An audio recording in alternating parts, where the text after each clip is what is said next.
it. Sorry.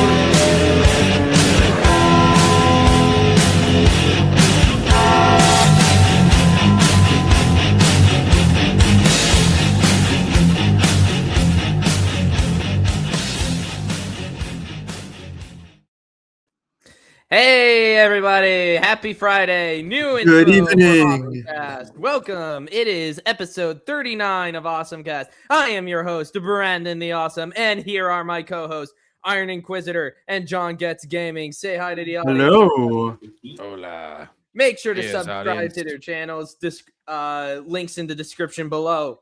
Oh, and let us see who is in the chat tonight. We have a lot planned. Sorry if I interrupted you guys, by the way. My bad. That's fine. No worries. All right. First up, Jedi Prime. Will you rip on the shields when the brand new Day trailer comes out, along with the second season of Your Friendly Neighbor Spider? You can bet your ass we are going to cover that. Ooh, I still need to watch Absolutely. the first season of Friendly Neighborhood Spider-Man. So I still have to. Yeah, I got to cover it for a review series. got to get fully informed on the crap that they're shilling for. Exactly. I've never seen that show yet. I don't know. I've seen clips and I know the general premise, and it is garbage. I saw the Norman Osborn design and I was unsold. I looked at the entire show and I was unsold. What are your thoughts on Transformers 5 the last night? What Transformers 5? There's no Transformers 5. A Transformers 5 doesn't exist. You're talking loony.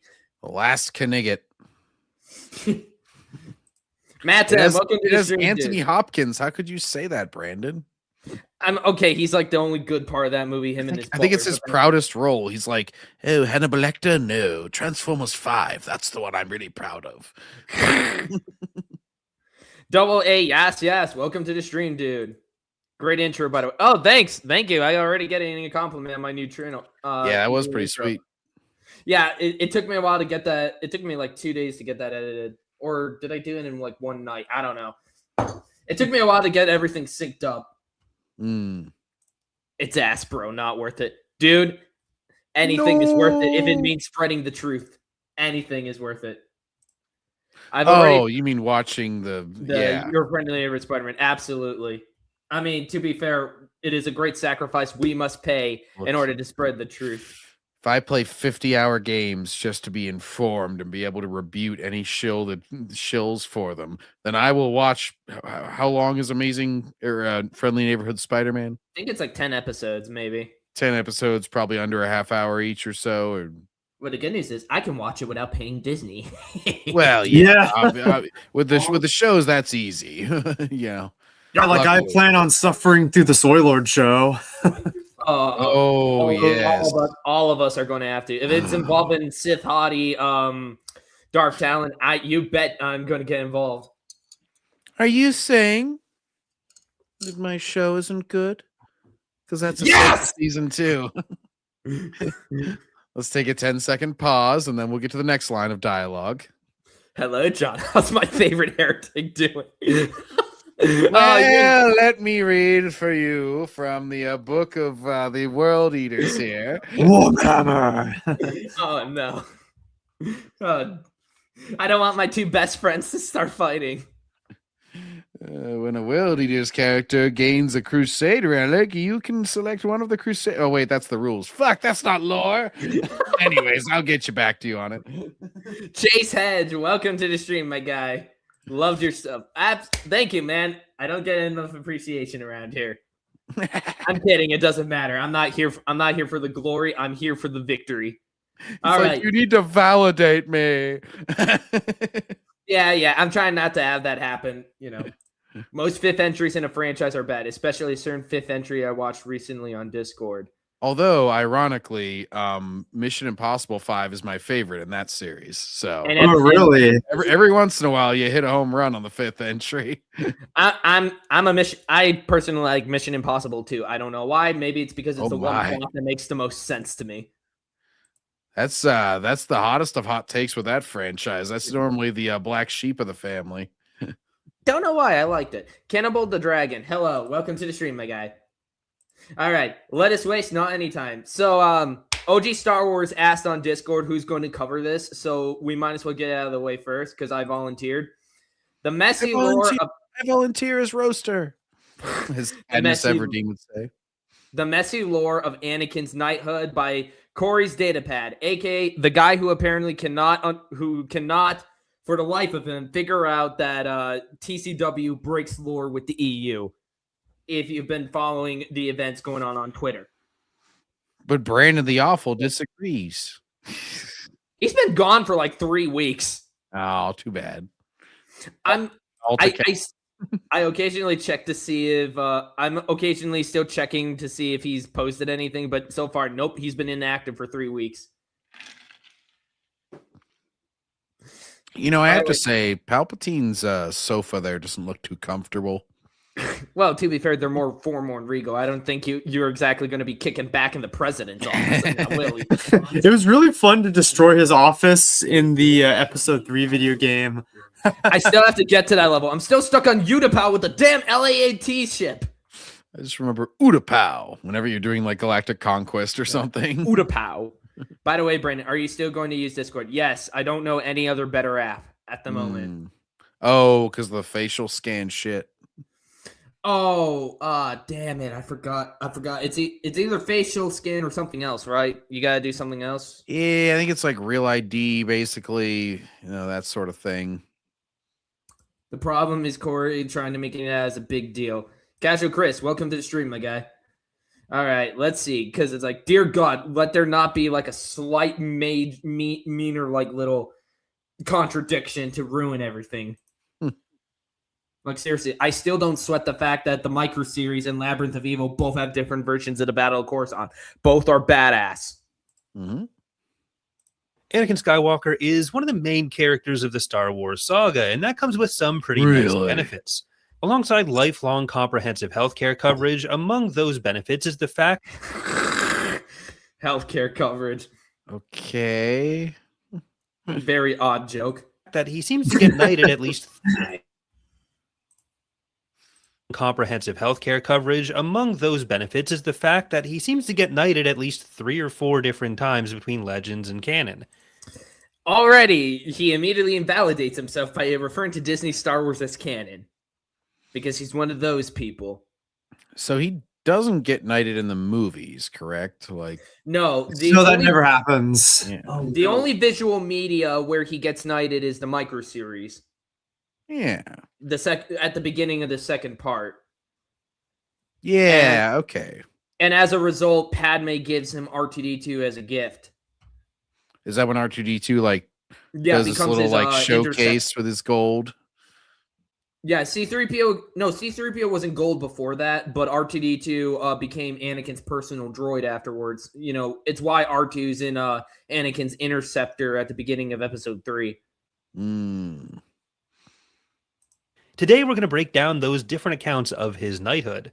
3 of them placed his knighthood fairly early in the war, and 1 very late, which was then retconned to being very early. The first depiction, or... You could have literally just said it the other way around, where it started out where it was late in the war, and then it was retconned to being early. You didn't have to do that weird switch around.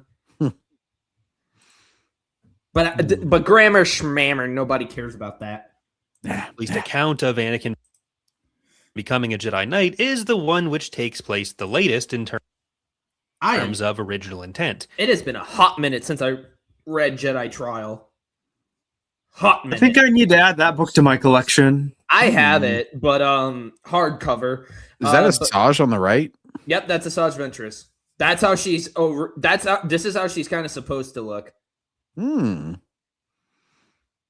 She's less pale and more like blue-lipped.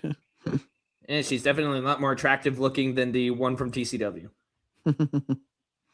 And that's the account given in Jedi Trial by David Sherman and Dan Craig. In this novel, Jedi Master Nisha Wait, Halcyon what is that is tasked series? with a The mission. Starfist? Yeah, Starfist.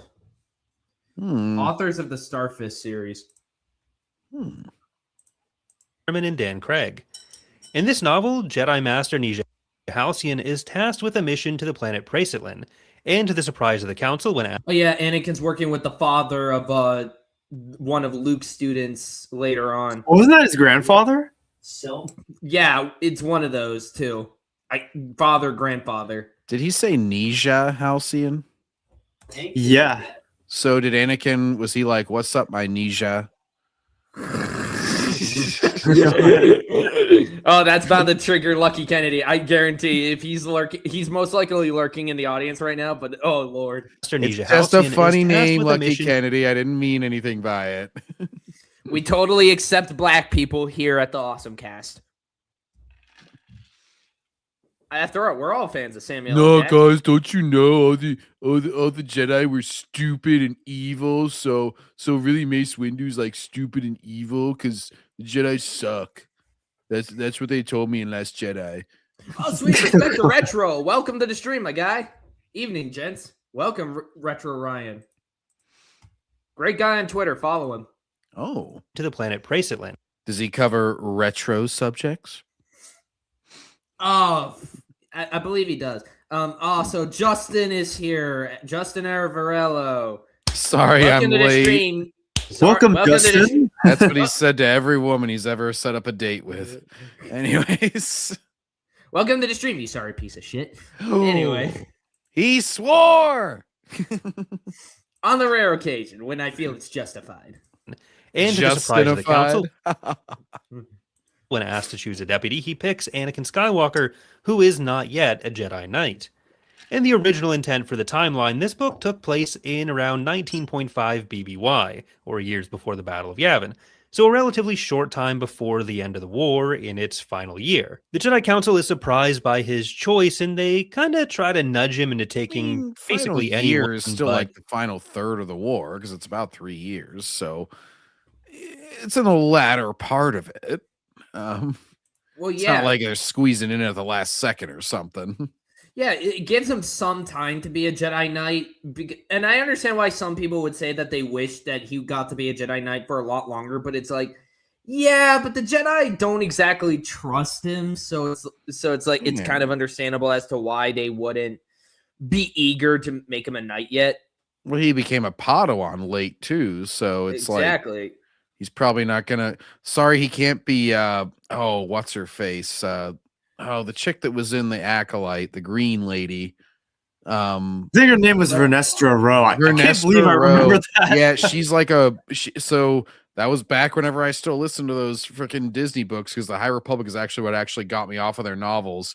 Is she was like a prodigy. She was like 16 and knighted or something, and like it was like the girl boss personified. She was just amazing at everything. That ain't right. Yeah, that ain't right. That's bad. Right. I only knew her as Leslie Headland's wife. Well, yeah. I mean, the Acolyte was like after most of the High Republic stuff was done, because it was a failed series and only really the first book even sold anything. Yeah, but the first of like anything usually ends up selling well because collectors think it's going to be a high selling product. Well, and it was a new era, so they kind of were able to drum up enough hype to like sell the first book, and then everybody realized it was just more of the same. Anakin, but ultimately they leave the choice up to him, and it becomes an unofficial trial for both Anakin and Master Halcyon. With the guidance of Nisha, Anakin comes to the understanding that this mission is being treated by the Council as a trial. Both of them share a similar secret as well, and unfortunately for them, they both seem to have set their Facebook status as being in a relationship. Anakin be no paying attention to you. You can find comfort in me, sir. Jar Jar's just hitting on her is the thing that I'm making. Anyways. We still got a grand army. Want me to drop my pants and see? Sounds like a bad school setting anime. Naruto, but bad. had reason to suspect that Yoda knew, not just about his own secret, but about Anakin's marriage to Padme as well, which Anakin had confided in him a little bit earlier in the same conversation. They ultimately accomplish their mission, prove themselves to be devoted to their roles as Jedi, and this gets treated by the Jedi Council as Anakin having been successful in his trials. Mace and Yoda decide that upon Anakin's return, he would be invested as a Jedi Knight and officially allowed to get a haircut. Invested? We get a fairly... He's invested as a Jedi Knight? That word doesn't really make sense there. Now this is canon. Oh, thank you for finally admitting that the EU is canon, Justin. Now this is pod racing. Here, guess it started earlier. Oh, sorry, I changed my mind at the last minute, Wolfscar. I am so sorry. But it is now. Hey, but at least you're here, dude. Still join Yeah. Wolfscar. Yeah, an advisor of mine told me I should keep consistent, so. I mean, I partly had it. I wanted an excuse to go listen to an Iron Inquisitor song again, but I swear, Iron man. Inquisitor, I heard from Utterly Noah that he's toxic. different take. I heard from a certain AI using what's his name that you're toxic. And I just start what? Yes, On his path to knighthood in the animated series. Dang it. I keep clicking at the wrong times because I keep thinking your guys are done. I am so. I'm sorry, guys. Sorry, there's a delay. It's very excusable. Upon Anakin's return, he would be invested as a Jedi Knight and officially allowed to get a haircut. We get a fairly different take on his path to knighthood in the animated series as presented by Jendy Tartakovsky between chapters 21 and 22 of the original Mike. Different take, he says. When it's like, it's literally kind of left vague as to how Anakin Ernie. Is it? No. He gets summoned after he meets, he gets summoned after meeting Padme in an alleyway. But that could, but I guess that could be set after him landing back on Coruscant after Jedi trial. Just saying. By the way, Brandon, how about them Zeltrons? Oh, you picked a really great subject. Honestly, I have to juggle between Orions, Zeltrons, and Twi'leks. Ooh. So So many many nice temptations. sci-fi ladies and races. My So God. many. Ela Sakura. Now I'm a Darth Talon guy, especially since Ayla technically is dating Kit Fisto. Yeah, well, once he dies in the Emperor's office and I somehow help her survive Order 66, then that'll solve that problem. Somehow Ayla Sakura has returned. She only got shot a bunch of times. They made sure to miss all of her vital organs. Micro series. These episodes released in March 2005, Shaggy! while Jedi Trial released in The best Jedi Padawan there ever was before he was absolutely atomized by General Grievous. Like Zoinks Mundi, he's like totally gonna get us. And it's even funnier considering that that version of Grievous might as well be a monster from Scooby-Doo. They just start doing the. Now I'm just picturing, you know how in Scooby Doo they had the hallway with all the doors. Yeah, the I'm doors. just thing. picturing that, but with like Star Wars characters. Like Grievous is running into one, and then a bantha goes through there, and then like Yes. like Palpatine and Vader like run into each other, and they're like, and then they like turn around and go in another You door. know, John, you remember that one crazy woman we were arguing with over the micro series a couple days ago? The woman on X. yes. Yeah. Yes, I recall this. I swear, you have to be crazy to hate the micro series or General Grievous in this. Yeah, because they were like, oh, I think they were just doing it out of spite. Because they're like, oh, you just attack things from childhood, just like you do. I'm like, well, there are things from my childhood that suck, sure, but like, I'm not going to insult good stuff from my childhood just for the sake of it. Yeah, she, like I actually checked her replies, and every time somebody compliments 2003 Grievous, she's always there to try and reprimand them. Yeah, God forbid they don't go with the Gungan defeated Grievous. The Grievous that lost to a freaking Padawan. He's like, oh, I'm very intimidating, but Ahsoka is too much for me. Oh. Seriously.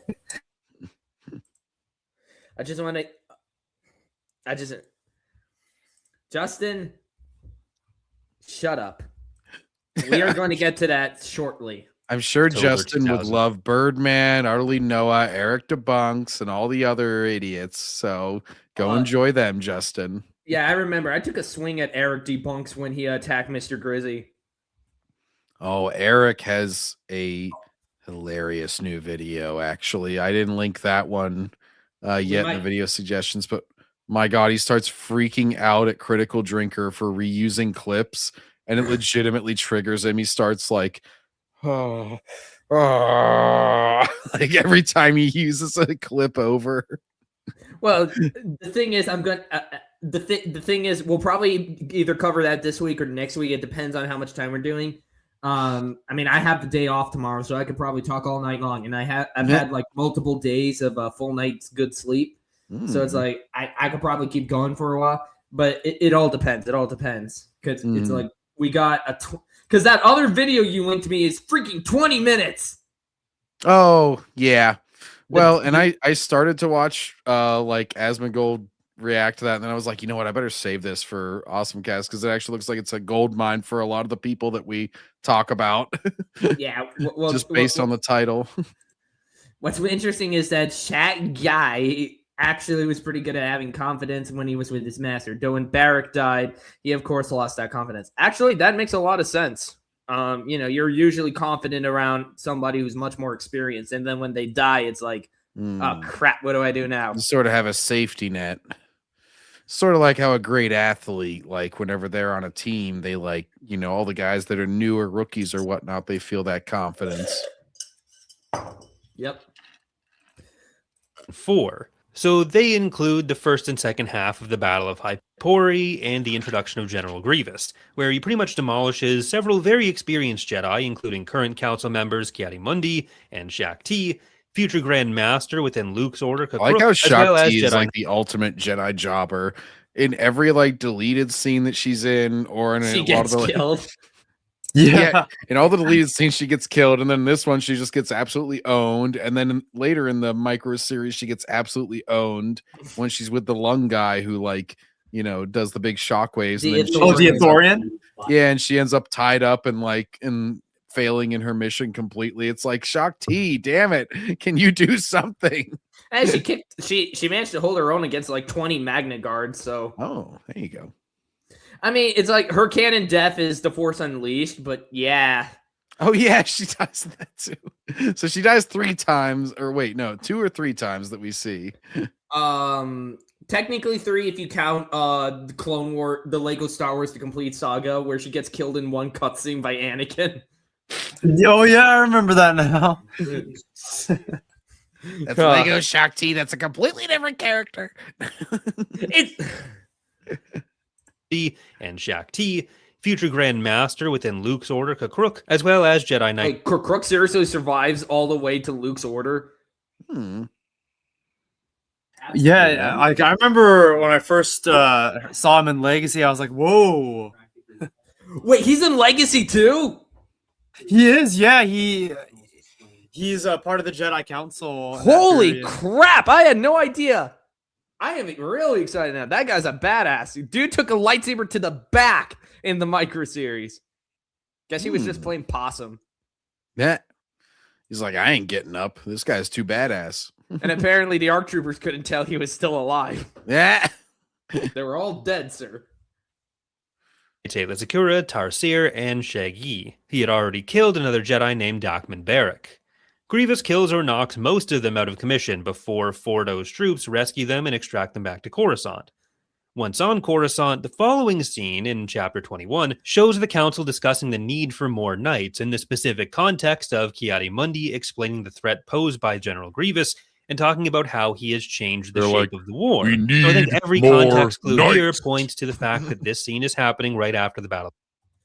Oh man, how the heck did my pencil get dented? Oh yeah, I remember there was this debate with Corey with someone else about when the scene exactly took place. I personally don't get into the nitty gritty like that, but I personally don't mind getting into arguments like that every now and again. Shakti was able to save some Jedi during the temple attack, so that's something. Also, yeah, Kruk just doesn't want to die. Well, who does? Kruk and Terasa take charge of the Order after Cole Skywalker's death. Awesome. Hey, guy must be very flexible when it came to the change in Jedi doctrine. Mm-hmm. 2003 Grievous was so OP, Mace Windu had to hack the game just to nerf him. I noticed this in the damn the TCW, that the way that they end every Grievous fight is just they use the Force on him. And it's like and I'm always like, why do you take 5 minutes to figure out that you can Force push this guy every time? It's always like, oh, let's fight. Oh, wait, I can just do this. Boom. Nazo Servant Arc, welcome to the stream, dude. So this is where you went, Iron. He's got some calibrations going on with that Garrus profile pic. Yeah, he's Iron's been a great member of the Awesomecast. Love to have him here. So I think every context clue here points to the fact that this scene is happening right after the Battle of Ipori. Obi-Wan says that given the need for more knights, Anakin should be knighted, and they should forego the typical need for the trials to expedite that process. Some members of the council, in particular Master Oppo and Cesis, are outraged at the idea that Anakin could skip the trials. Obi-Wan explains that in a sense, Anakin Ren, you got weird curly fingers, so maybe shut up. Dude can still fight with a lightsaber, though. Past the trials. He's passed the trial of skill by defeating Ventress on Yavin 4, whom he references as that the darkest hairstyle of like the Disney Hercules characters, like Zeus's beard had those little curlies in it too. Yeah. It's been a while since I've seen that movie. Great stuff. I really liked that movie as a kid. I gotta watch it again. Mm-hmm. But then again, there's a lot of stuff I gotta watch.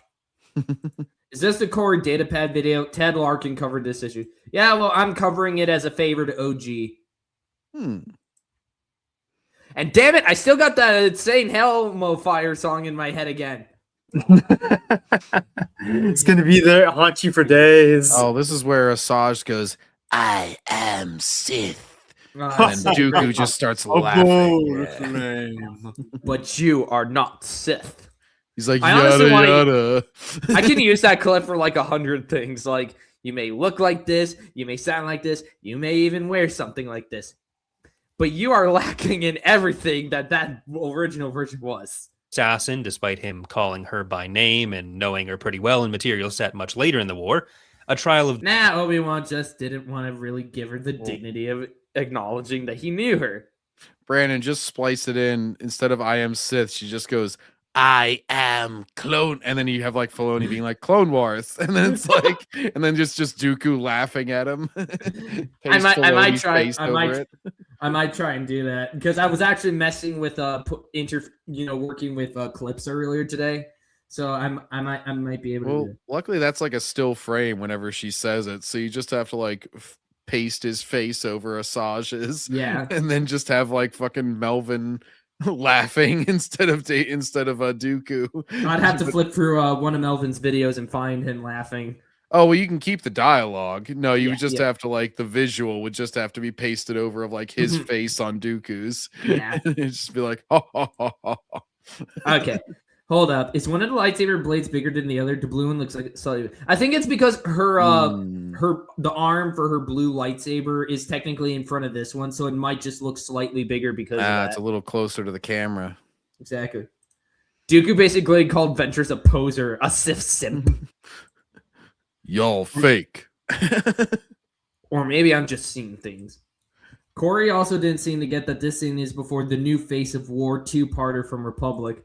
I don't think he really pays closer that much attention to the lore because he seriously just questions everything and gets stuff wrong. But then again, I question everything. What are you, a bootlicker? I'm a real Star Wars fan, and even I know more than you. The Flesh getting his arm chopped off by Dooku, and then every test of courage the warhead dealt him. Yoda ultimately agrees with Obi-Wan and says that Anakin's trials will be unorthodox just like the rest of his career. We then see Anakin get knighted, making his knighthood far earlier in the timeline than the Jedi trial depiction. How do you know? it's that early. Yeah, it could be a lot later than he thinks. I don't know. Hmm. Maybe do some more research next time, dude. I love Hypori, whatever. It by could be all accounts, anything. Whatever. take place in 22 BBY within the first few months after the Battle of Geonosis. This places it several years before the Jedi Trial Obi-Wan novel, just where looks like he's like fading out, looking at his lightsaber right now. He's just like, whoa, bro, this is so blue. Blue! It's blue! He looks like he's stoned as hell. He's been hitting that bong bong. He's high. I noticed he purposefully avoided any of the HoloNet news articles from Insider that takes place over months or years. Yeah, well, again, he sucks off to Disney. So are you really surprised? That's Kenobi's pride and Jedi ketamine. Have more, you must. Good shit, this is Obi-Wan. Yoda and Mace decide to take the Bracelet mission as being He's just Anakin's like, trial. Yeah, But there's a convenient Oh, you guys were saying something? Oh, I was just adding to the joke. Mace Windu's like, he ain't lying. The ketamine.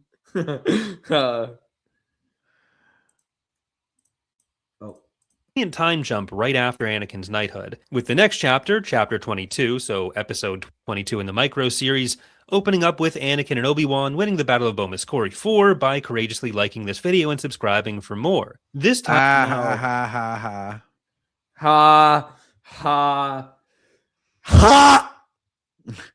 You know what? Either ask for it up front or at the end, or don't ask at all, because it's always annoying when you try to quote unquote cleverly work. I mean, even I wait till the very end.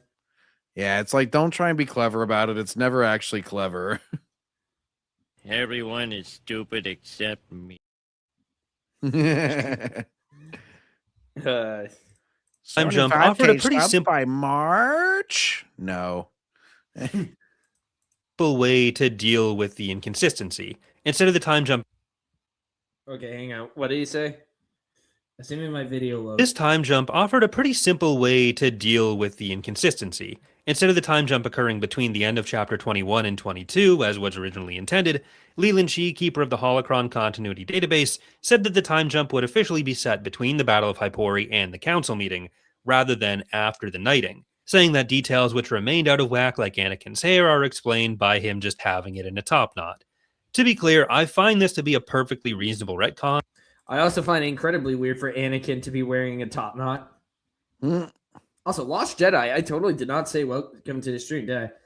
Corey's audiences are even worse than him. Comments of his videos are full of people glazing Disney's canon and bashing the EU.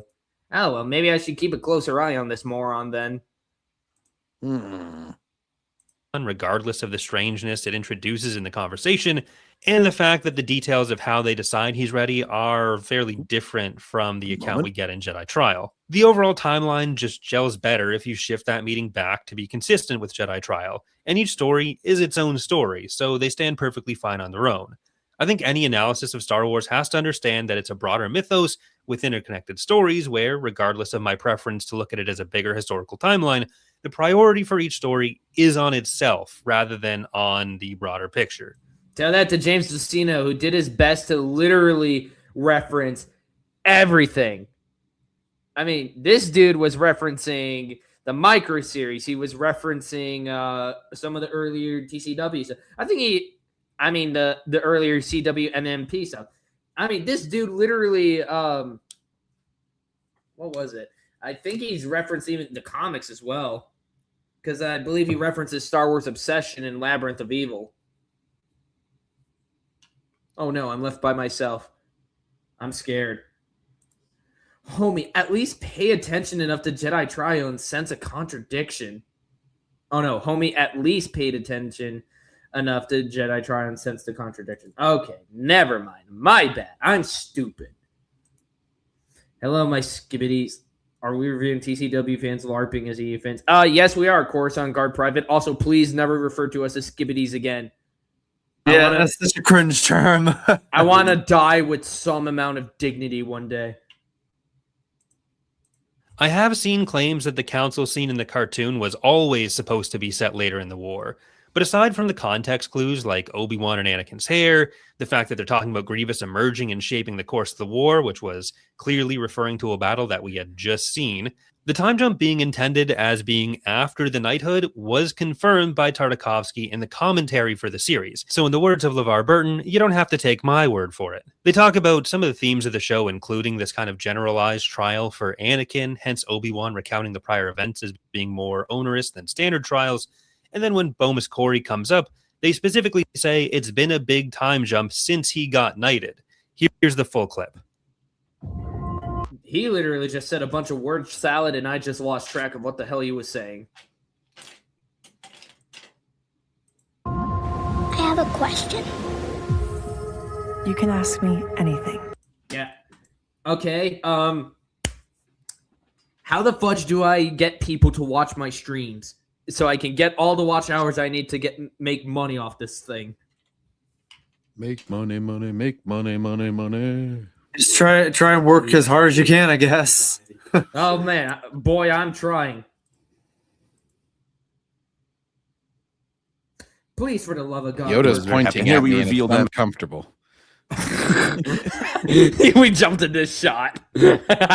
Anakin's like, those are some nice abs.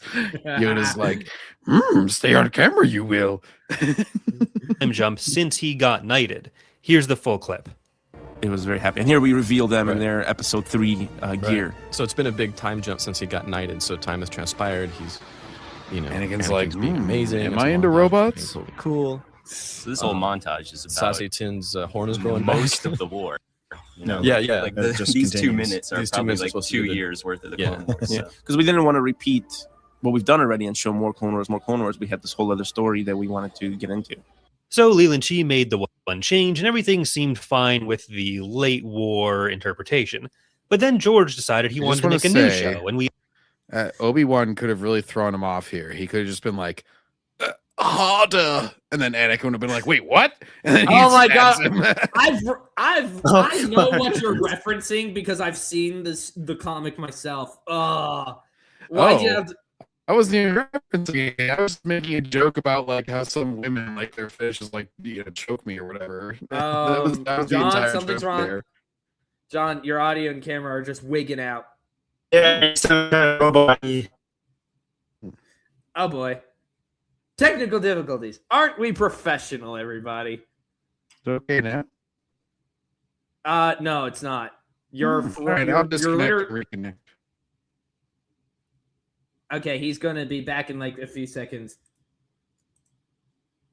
I caught what he's implying, but it's an abridged micro series, not to be taken at literal time, like the comics and all. Yeah, I've always considered that. Like, I've never really given time a factor in this. I mean, to be fair, I barely keep track of time in specifics when it comes to this kind of stuff.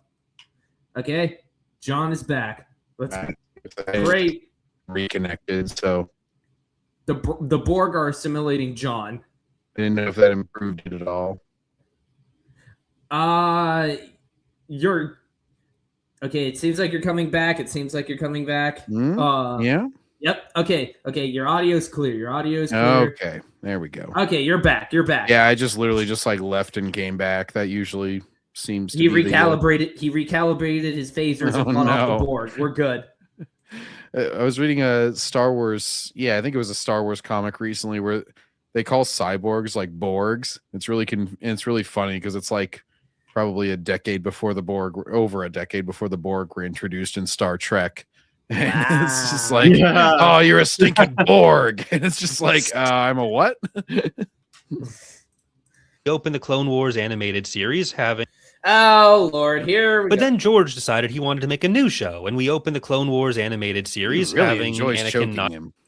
And then we can immediately disregard anything he says after this because, as we all know, TCW cannot be canon because it contradicts the movies.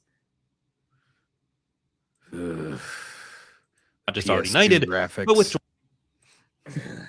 Here we After go. that beautiful Tartakovsky animation, now we have to stare at this sludge. Yep. George having given Anakin a Padawan. Ahsoka may be most associated with Dave Filoni, and as a character, he did the most. Ahsoka is completely associated with Dave Filoni. Shut up. Whenever Harloff and them were advocating for Filoni to take over, and they were like, we got to give it to Filoni, got to give it to Filoni. It was all they ever said was, the one thing that he said is that anything with Ahsoka, he's got to handle. It's his baby. And all these things. So it's like he clearly thinks that he is completely associated with Ahsoka. And that's why it's hilarious that people tried to pass the blame off for his Ahsoka series, season 1. It's like, of course he's not going to let anything with her go unsupervised. Exactly, dude. Even though that show is literally a checklist for everything terrible about Disney Star Wars. And she's a shit character. He just thinks that she's like his great contribution to Star Wars. Like, she could be decent. The Clone Wars tie-in material kind of proved this. But no, we can't have nice things, even in a non-canon sense. Only I can handle Ahsoka. I have her deep character of her being snippy. Yeah, by deep, do you mean she's a deep character or you're deep in her? Well, until she gets old, then I cover her up because Rosario Dawson is growth, but only the teenage Ahsoka is my deal. You know what I'm saying? That's Filoni's attitude. So creepy to think about. It's so true, though. Yeah. He's like, Rosario Dawson, ew, throw her in a trash bag. I'm only into that young version from Clone Wars. It also can't fit within the EU because it's stated not to be. Win for us, boys. She has more screen time than anyone apart from, I believe, Luke. Let that sink in. She's outlived all the PT and OT characters. Yeah, well, let's see if she... I mean, she's on her 3rd life, so outlived. Are we counting each life separately? Or is it just... And who she might even get another life in the fanfic part 2 that's going to come out later this year. Oh, no. And reminder that Dave Filoni literally invented time travel just because he couldn't let her die. He's like, oh, shit, I put her against Darth Vader. What do I do? Now it's going to be a question of, can she outlive Jedi Master Kruk? Because now he's apparently living all the way into Legacy, so... They'll introduce Abeloth in Ahsoka season 2, and it'll be like, you and I are the only immortal beings, Ahsoka. You are the greatest light side user ever. I swear, you're totally cool. The developer, but it was George's decision to give him a Padawan here. George's biggest mistake. That was probably like an offhand comment. It's probably like Filoni's Grima Worm. So it's like tongue. Filoni saying, hey, can we give Anakin a Padawan? He's like, yeah, whatever. Yeah. He's like, whatever. Anyways, Dave, go buy me another flannel. What's funny, a decent chunk of TCW arcs legit are taken from the tie-in comics. Also, sorry for saying this word. I tried to blend in, better to blend in with society. No problem, dude. No problem. Get a Yesel Lamarian at 12-gauge shotgun. No more Ahsoka. Do you think a lightsaber can reflect a phaser? I've always debated that myself when I got into Star Trek as a kid. I mean, whenever you see the phasers, they go pretty slow. I feel like you could just dodge them, but it's always like...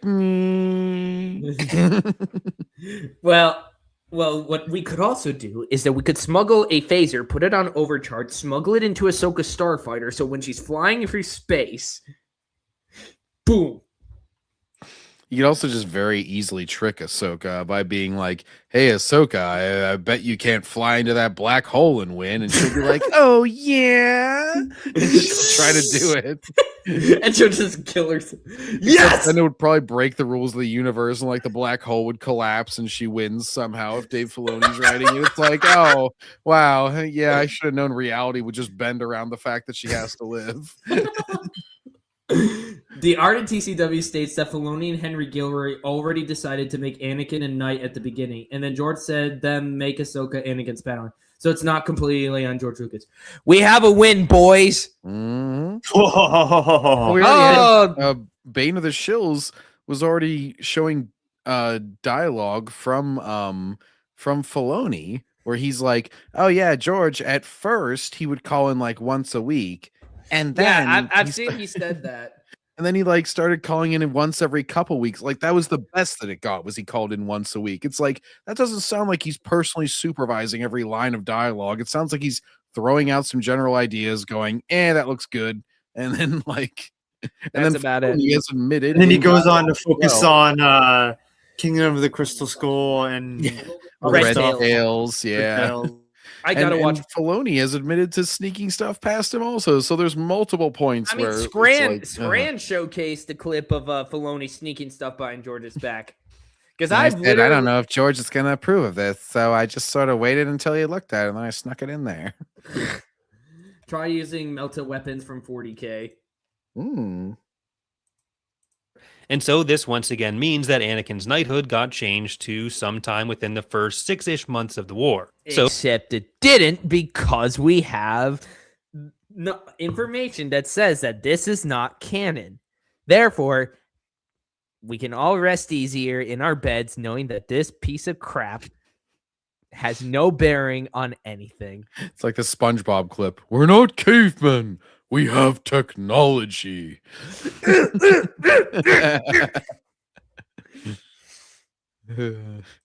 So funnily enough, despite Leland's initial retcon being to put the time jump earlier while keeping Jedi Trial where it was, the way that later Legends material ended up dealing with bridge... It's the expanded universe, you moron. Stop calling it by its Disney name. These guys just destroyed their knees, by the way, with that landing.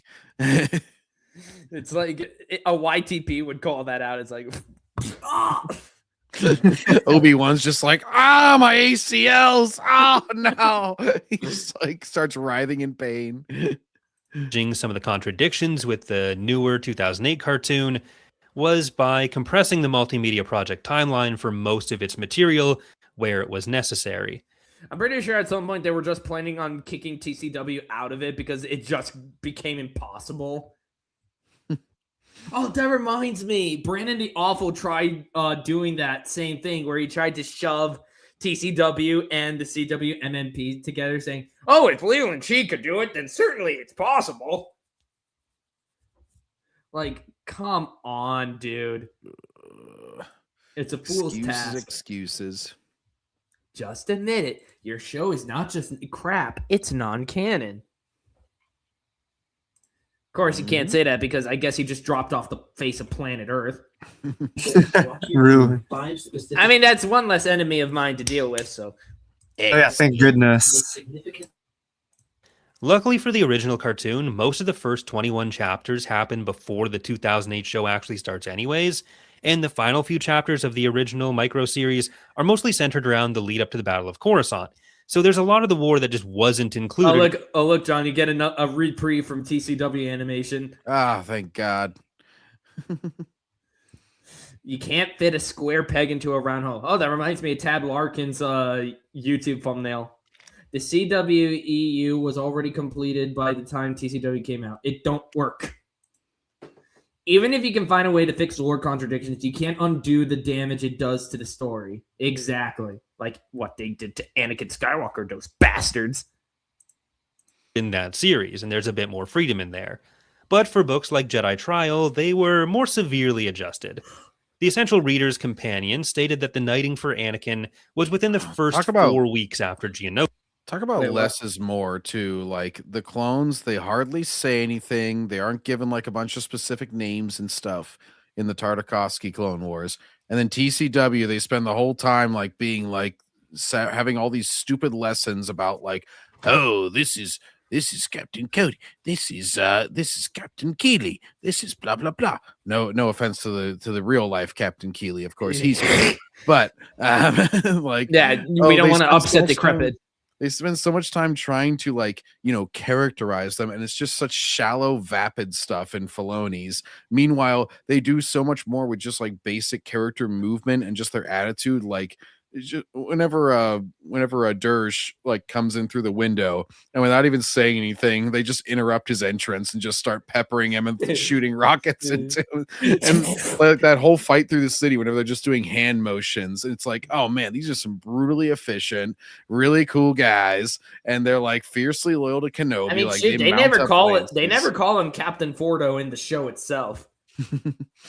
Yeah, and it's just like you can do so much more with so much less. Like you don't need 500 episodes to, be like, oh, I guess we really care about Rekka, don't we? It's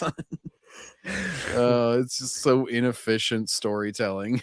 I typically dismiss most of TCW as nor propaganda. There's a few things that can fit, but the majority needs to be S tier. Actually, Wolfscar said that it's N canon. You literally don't need to even shove it into S. Why did Lucas even want another Clone War show? To shut up the prequel haters. That's why. The war. I would have preferred just to have had Underworld be done looking back.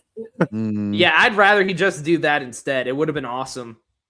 The war only lasted about 3 years in universe time, and the whole thing was a massive gaslight orchestrated by Papa Palpatine. Surprise, suckers! Get your Papa Palpatine's pizza right here. ARC troopers in EU, super soldiers, ARC troopers in TCW, regular. I will never forgive Dave Filoni for that. That was like one of the first major retcons that pissed me off as a kid. They were specially trained from birth. The first generation itself was trained by Jango Fett.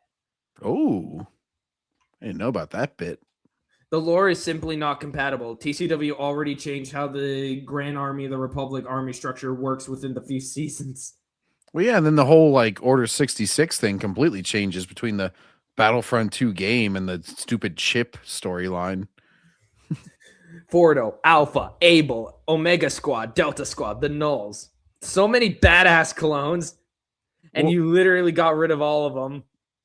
And it was stupid even when he introduced the chip, but then when he starts introducing this guy killed a Jedi Master and he had the chip, and then it's like the Jedi never become suspicious. There's several spoilers for Order 66. Like Obi-Wan figuring out that Count Dooku is actually Tyrannus. Yeah.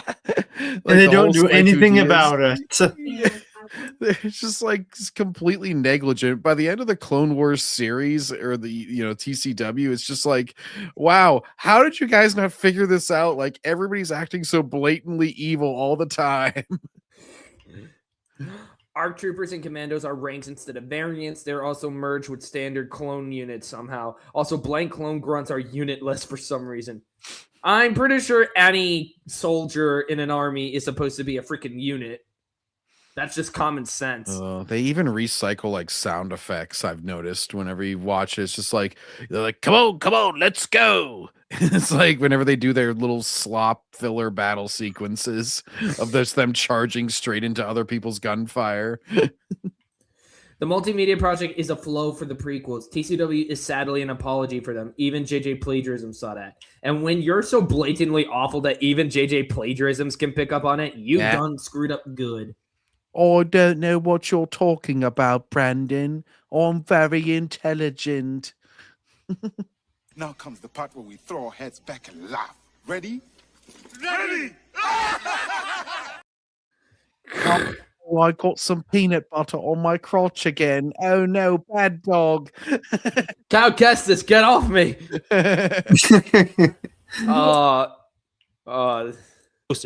Moving Jedi Trial up by several years, and thereby still compressing the original cartoon, probably more than it really needed to be.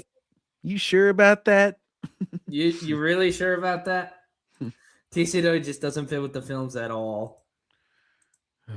Also, how funny would it be that they shoved this book in early in the timeline, yet it still has Episode 3 Anakin on the cover?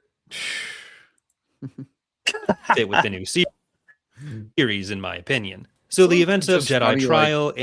that person that we were arguing with, I was trying to make the point, and I even Googled it just to make sure before I said this, but I'm all the Tartakovsky Clone Wars came out before Episode 3, and yet there was all this information that was clearly given to Tartakovsky by Lucas or somebody directly involved, because they had the whole Battle of Coruscant lead in, they had Grievous' lungs getting crushed, all this stuff. There are similarities between Labyrinth of Evil's Coruscant Chase and the one in the Micro series. Mm-hmm.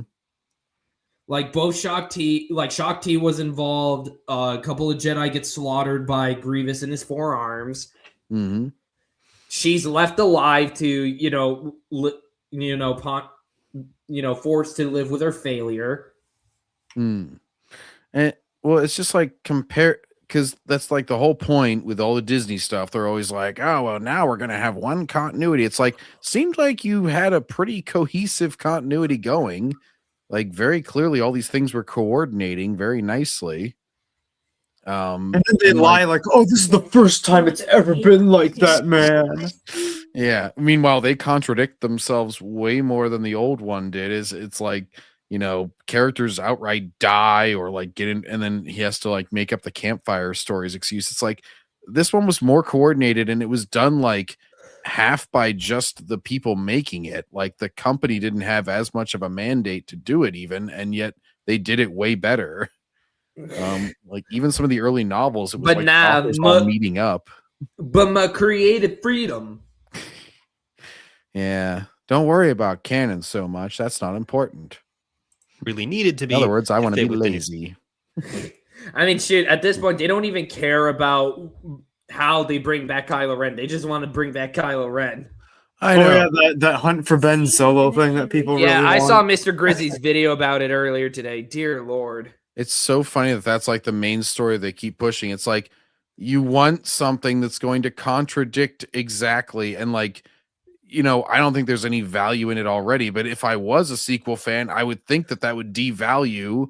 Like you're talking about the finale to the Skywalker saga, and you're just going to take away one of the main deaths in it. It's like, aren't you like sequel fans mad about this idea? Like, or well, you don't really care about storytelling, I guess. So that explains it. I mean, they would love the sequel, so of course they wouldn't. Yeah. So at that point, it's just like, oh, well, they can do whatever they want. I'll just consume. Filoni in 2014. Now everything will be equally canon, unlike how it was under the George. I saw this video. It's really stupid. He's just a Disney shill. He's a Disney shill. Disney shill. My opinion. So the events of Jedi Trial and the micro series were still put together. It's just instead of being united under the Jedi Trial timeline, they were kind of closer to the original micro series timeline. There's no separate timelines, you idiot. What are you talking about? Well, it's the multiverse, bro. Star Wars doesn't have a multiverse. But World Between Worlds. That's Disney. And kind of subject to whatever changes the Clone Wars cartoon in 2008 wanted to make. Since the 2008 cartoon was one of the pieces of media maintained as part of the continuity when the reboot happened under Disney, the early war knighting was kept, but the specifics in both Jedi Trial and the micro series were not kept.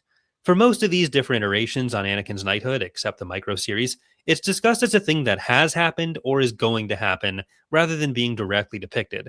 So it's mostly the timeline that changes, while the specific events of the micro series tend to be kept about intact. To kill him there. Just taken out of context. Yoda's like, we must kill you, we must. The dark side in you, I sense. Filoni giving us too much spoilers, he has. In the broader lore. Also, love how he's just consistently representing the Star Wars timeline. Lovely.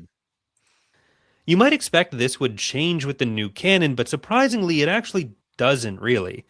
Anakin's knighthood, as far as I know, isn't depicted in any other canon novel or source yet, so it's most directly discussed in Brotherhood by Mike Chen. And of course you would notice, he consistently consumes this crap.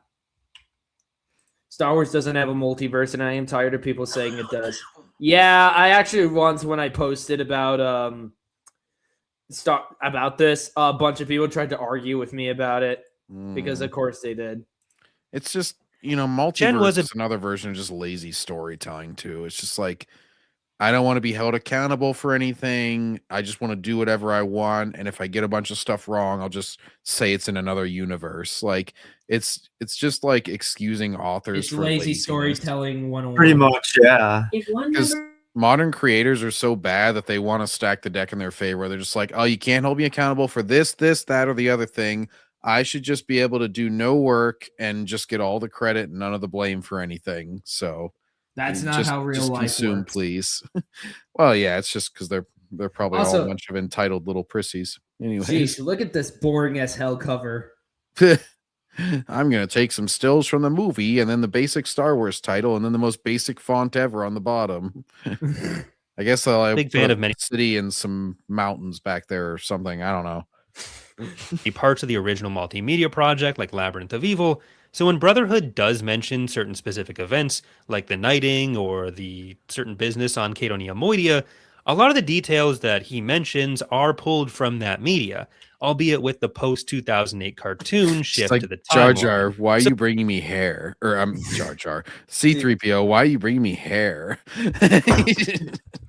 And she doesn't figure out it's Anakin's until it's too late. She's like, is this a worm? Why? So when details of things like the knighting come up, there are some direct references to events in the micro series. Keep the micro series out of Disney's filthy hands. Mike Chen. Mike Chin.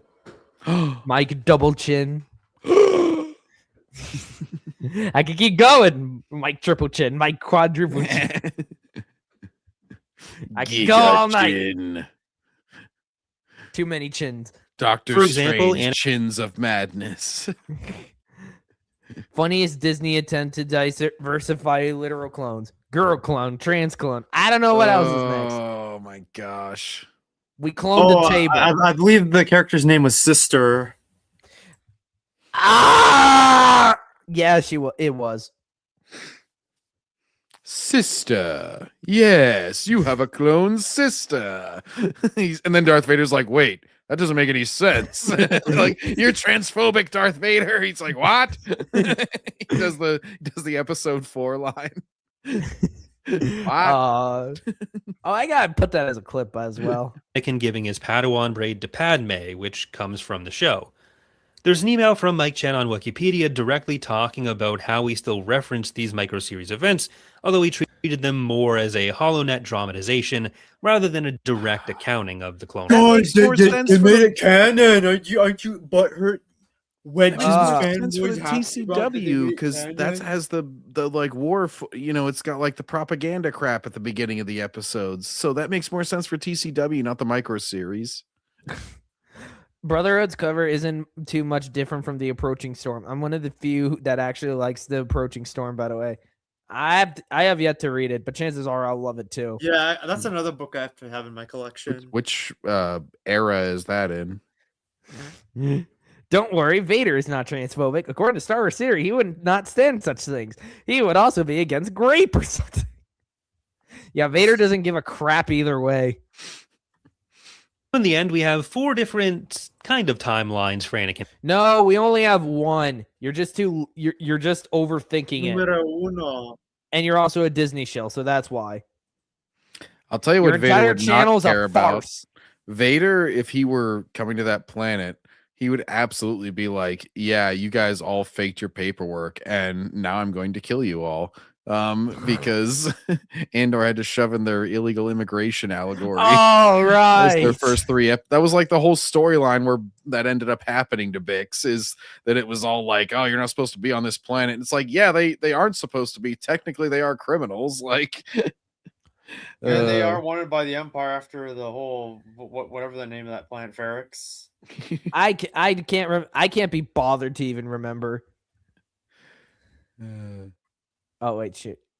Knighting, the intent of Jedi Trial late in the War in Legends, the intent in the animated series being earlier in the war, which was then adapted to the Jedi Trial depiction. Then the third iteration, even earlier in the war, when even later Legends sources tried to account for the changes in the Clone Wars. Then finally, we have the version we get in canon, where the timeline has to align with the Clone Wars as well. Yeah, just disregard anything this guy is saying about canon, because this guy doesn't understand what canon is. Dude can't even understand how TCW doesn't retcon the EU. So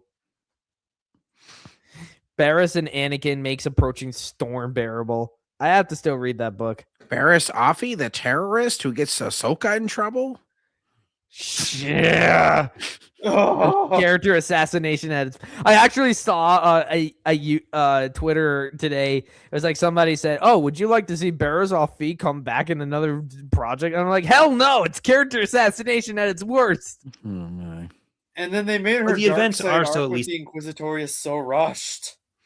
Oh yeah, and then she just becomes a good guy again, and I'm like, what the fudge? Why did you join them in the first place? Then aren't they supposed to be brainwashing you? By the way, at this point, Anakin should be like, "Wow, Count, I did a pretty good job there. Perhaps you should give me a hand." Disney canon isn't canon; it's crappy fan fiction. It's heavily inspired by the micro series depiction. So this canon version, AKA, we heavily ripped it off because we're unimaginative and uncreative. Yeah, we're gonna take all the stuff so that we can show it in trailers and get people hype, and then we're gonna totally bastardize it. Yeah, it's like, oh, we have Thrawn. He referenced artwork, guys. We're totally having Thrawn and Rebels. Whoa, hype, hype, hype. Barriss was Anakin's friend, not Ahsoka. Filoni can go screw himself. No, because now Ahsoka gets everything. Do not call my girl Barriss a terrorist. She's a Jedi healer who died in Felucia. I will not accept Barriss slander. In fact, I've noticed that in the Disney Star Wars, all the factions are completely watered down from what they were. Well, of course they are. They can't write damn cool war characters anymore. Because his version of a morally gray character is a character that comes to the same conclusion 5 minutes later. And then they just become a good guy. Yeah, it's the same thing as like what happened with like a lot of modern like BioWare games where they don't let you actually be like a diversity of like they don't let you actually make choices. It's just all like how nice you want to be. It's instead of being like nice, neutral, evil. It's like, oh, do you want to be a little nice? Do you want to be like a little bit quippy and nice, or do you want to be like a little bit indifferent, maybe, but also still kind of nice? But I want to be an asshole. Yeah, they've come a far cry from no pun intended games, but well, and even Mass Effect, where you could punch the reporter in the face. He's like, "I've had enough with your disingenuous assertions." Whack. I would love. Or you just even the clip that Grizzy always shows, where you shock the heck out of the guy.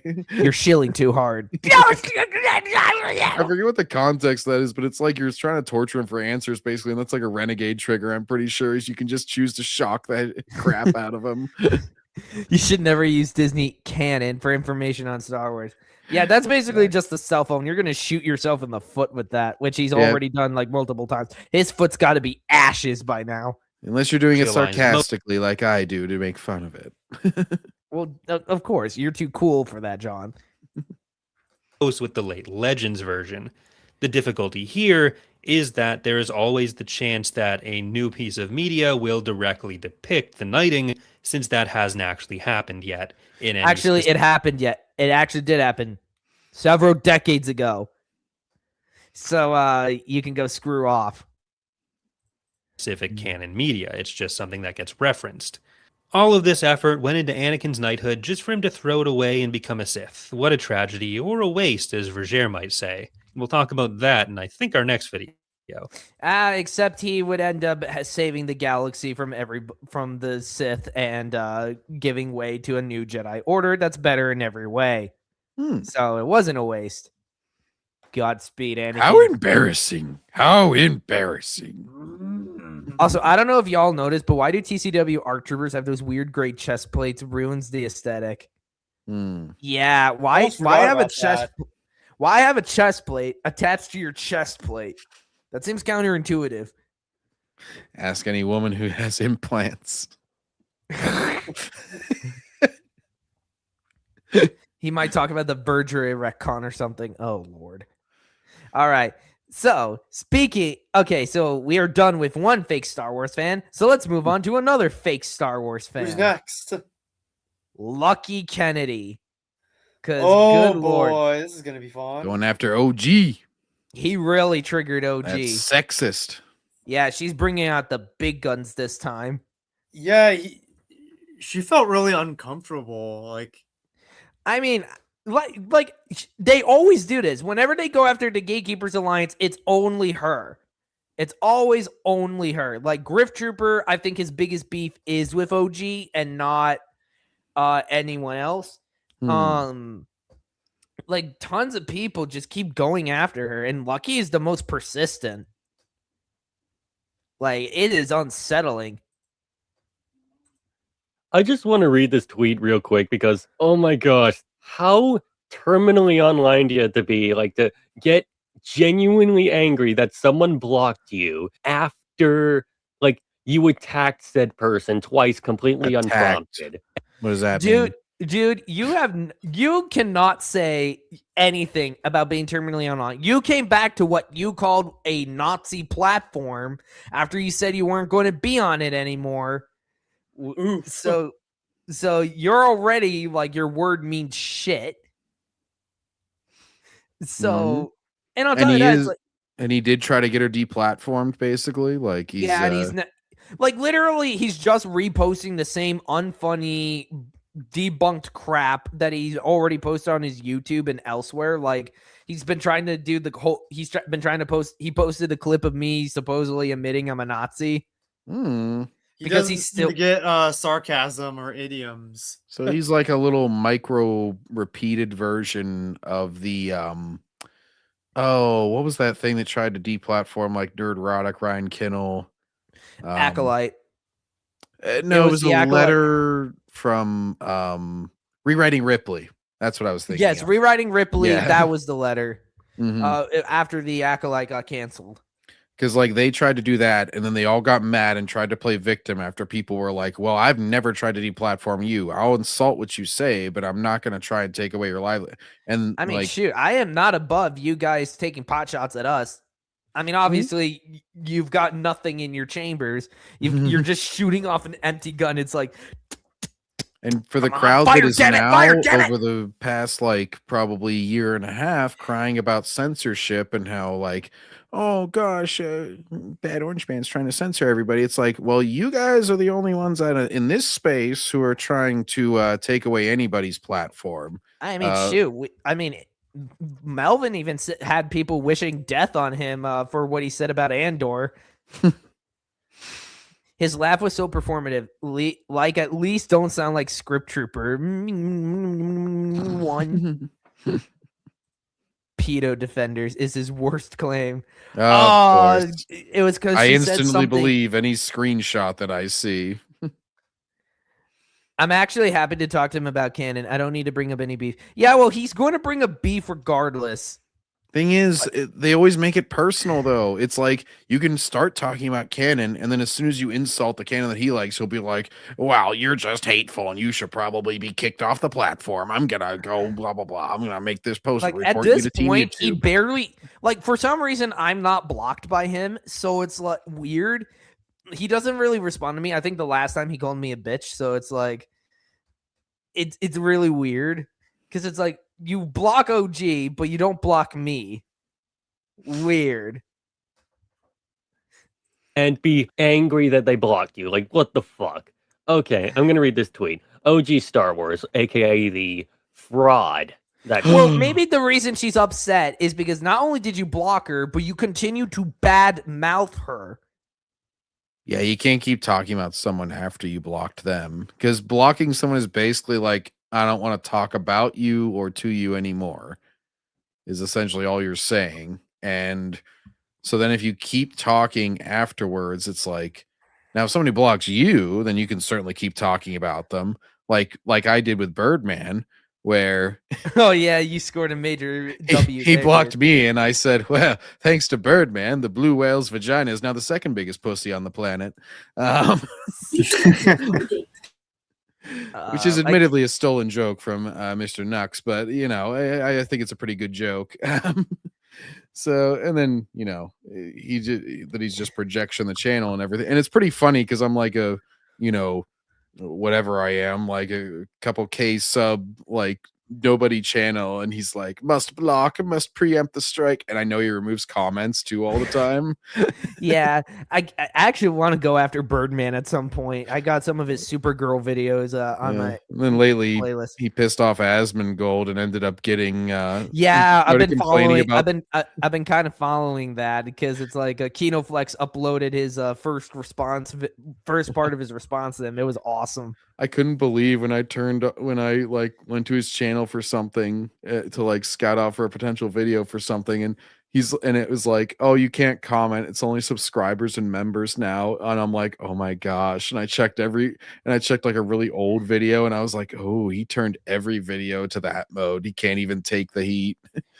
Meanwhile, he like cries about brigading because he attacked a bigger channel. It's like, so you should be you're always complaining about Drinker not responding to you, and finally a bigger channel does respond to you, and then you're gonna cry. You're gonna wisp cry out, and go, oh, nobody can comment on my videos except for my little echo chamber now. OG Star Wars is a goat in this community. Subscribe to OG Star Wars. Great channel for all your expanded universe needs. She is. This dolt blocked me. Coward! I leave him to be, shout in his echo chamber. What? Wow, you can't even read a sentence straight. Like, what is this? Yeah, I haven't actually heard this guy talk before. He's kind of having a difficult time with the reading thing. Yeah, I mean, we've reacted to him before, and his voice is extremely nasally and annoying. Like, he's got one of those punchable personalities, like Cosmonaut Variety Hour. Sanctify their life. Watching him continually stalking and posting about me. Most of what I got was from other people, so that's not. Yeah, that you keep commenting about. Although, thank you for letting us know that Darth Momo was your source. As if that makes it any better. His stuff is nowhere near as good. Also, it just makes Darth Momo an idiot and a coward because I remember Momo said that he was thinking about going after OG and he just never did. And he left it to you. Well, the good news is Momo's leaving YouTube in a few months, so we won't have to deal with that. Sorry. Oh, really? Yeah, we won't have to worry about his Actually leaving? Yeah, he said it in one of his community posts to somebody that apparently he's planning on leaving. There was another one that was leaving that announced it recently. Who was it? He's the guy that like his avatar is like the Captain America thing, but then he has a big red beard coming out of it. It's like the Captain America mask. I forget. He runs in like Anthony Gramullius circles and stuff. They did their little podcast together for a little while. But anyways, yeah, there's a couple kind of the shills quitting. So thank God. It was good to see. Less of them to worry about. Entirely accurate. I just made stuff more public. This. Okay, like that makes it any better. You're literally the one who's taking this information and you're making it public. You're the one going after them. Like, do you not know how English works, man? Do you not have a brain? I'm not a fan of Tim or Melvin, but I always found the accusation against him a little convenient, especially since Pierce got struck 3 times around that time. Yeah, it was like Melvin even pointed it out that they were basically like sharks. They just waited until there was blood in the water, and then they immediately pounced for the attack. I mean, obviously, it backfired spectacularly because YouTube refused to take them down. I assume it has to do with work or religion. I understand anyways. Isn't this just about a misnaming? I am not quite sure. Is just a repeat post he posted on other platforms like Blue Sky, Reddit, and YouTube. Clearly, she doesn't know what promotion is. It's not promotion. It's freaking No, it's not.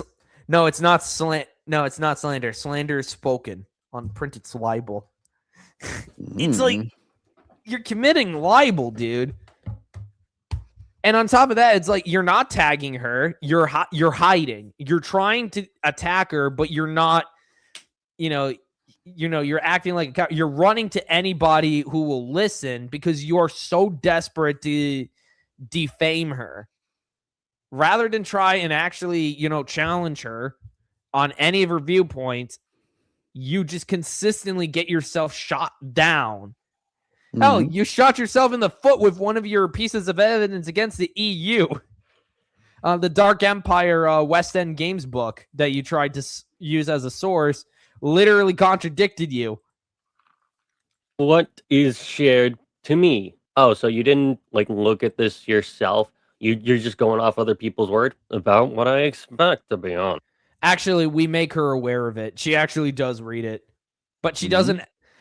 she can't be expected to consistently chase after you because unlike you, she has better things to do than just stalk somebody online. Yeah, she has a life and a family. This was long clarified by me. It wasn't. To him, it was not. On YouTube about a month ago, you attacked me. He ignores. You attacked me. I'm always the victim. No, I'm always the one responding. Lucky. I'm never the instigator. No, Lucky, you threw the first punch. She retaliated. You lost your crap, and now you're going after her consistently. It's always the meme, you know, the one with the chick shoveling stuff over the fence, and then it's thrown back at her, and she's like, "Oh, why am I being attacked?" Yeah, I've seen that one a couple times. Why does Lucky's voice sound a little AI-ish? Like, maybe it's a bad mic, but he's got that background sound with his voice that's typically done with AI. No, it's a bad mic. That's actually his voice. I've been in a Discord call with him before, so I know. Because he is a grifter.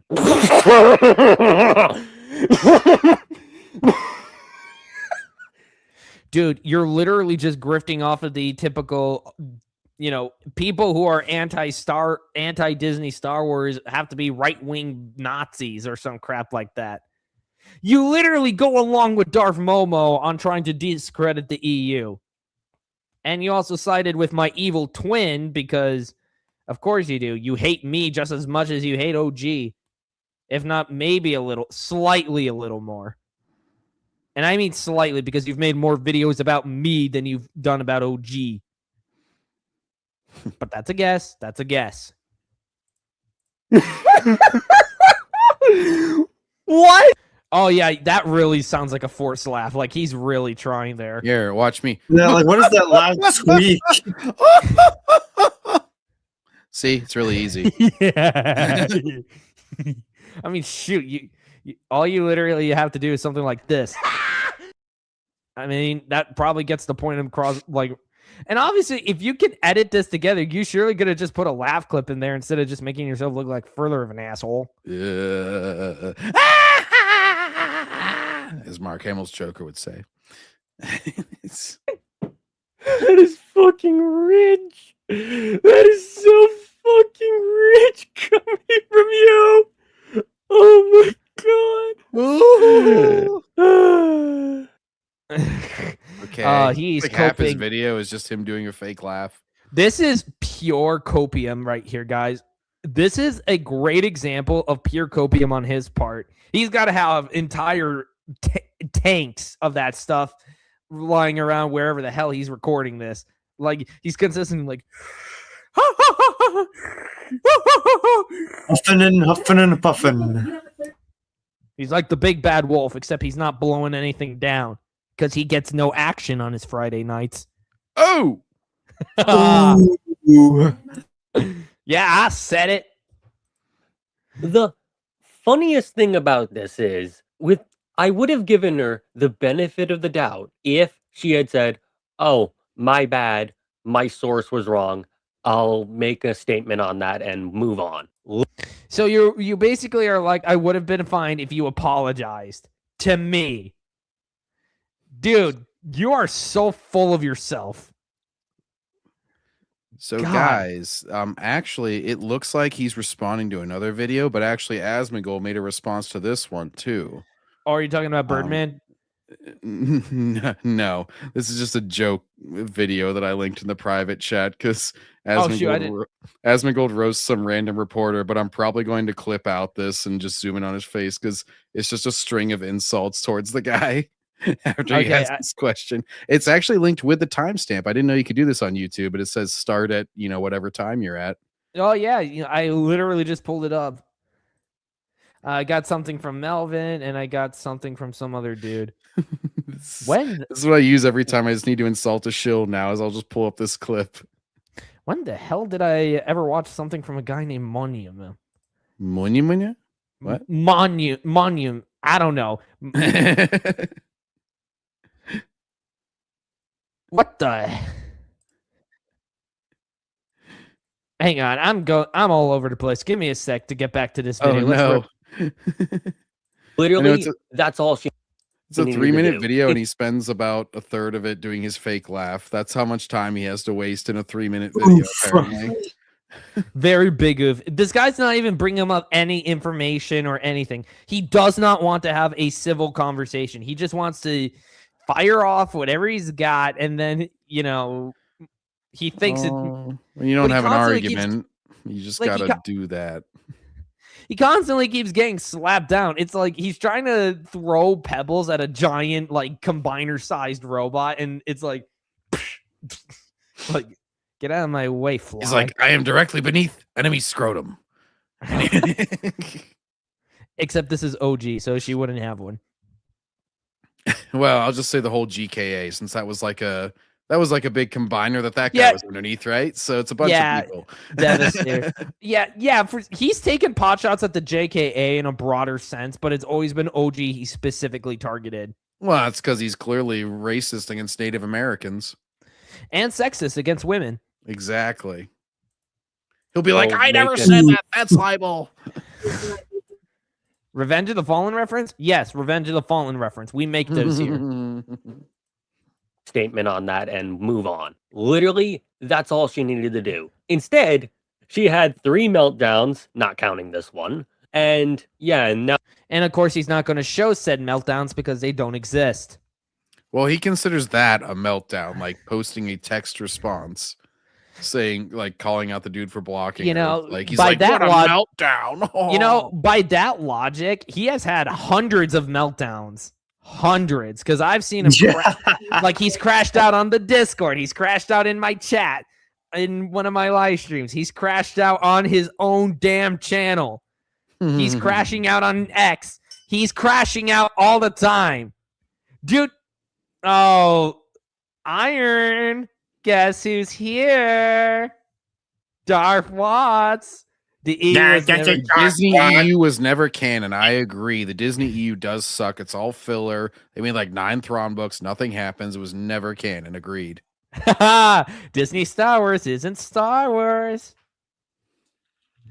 I'm just going to leave my chat to go ruin his day. Double AA, if you're in the chat, do not get rid of Watts. Let's see how long this idiot stays. Yeah, let's have fun with him. Seriously, his AI he was trying to use thought the Starlog quote was from 2008. No, it was from 2005.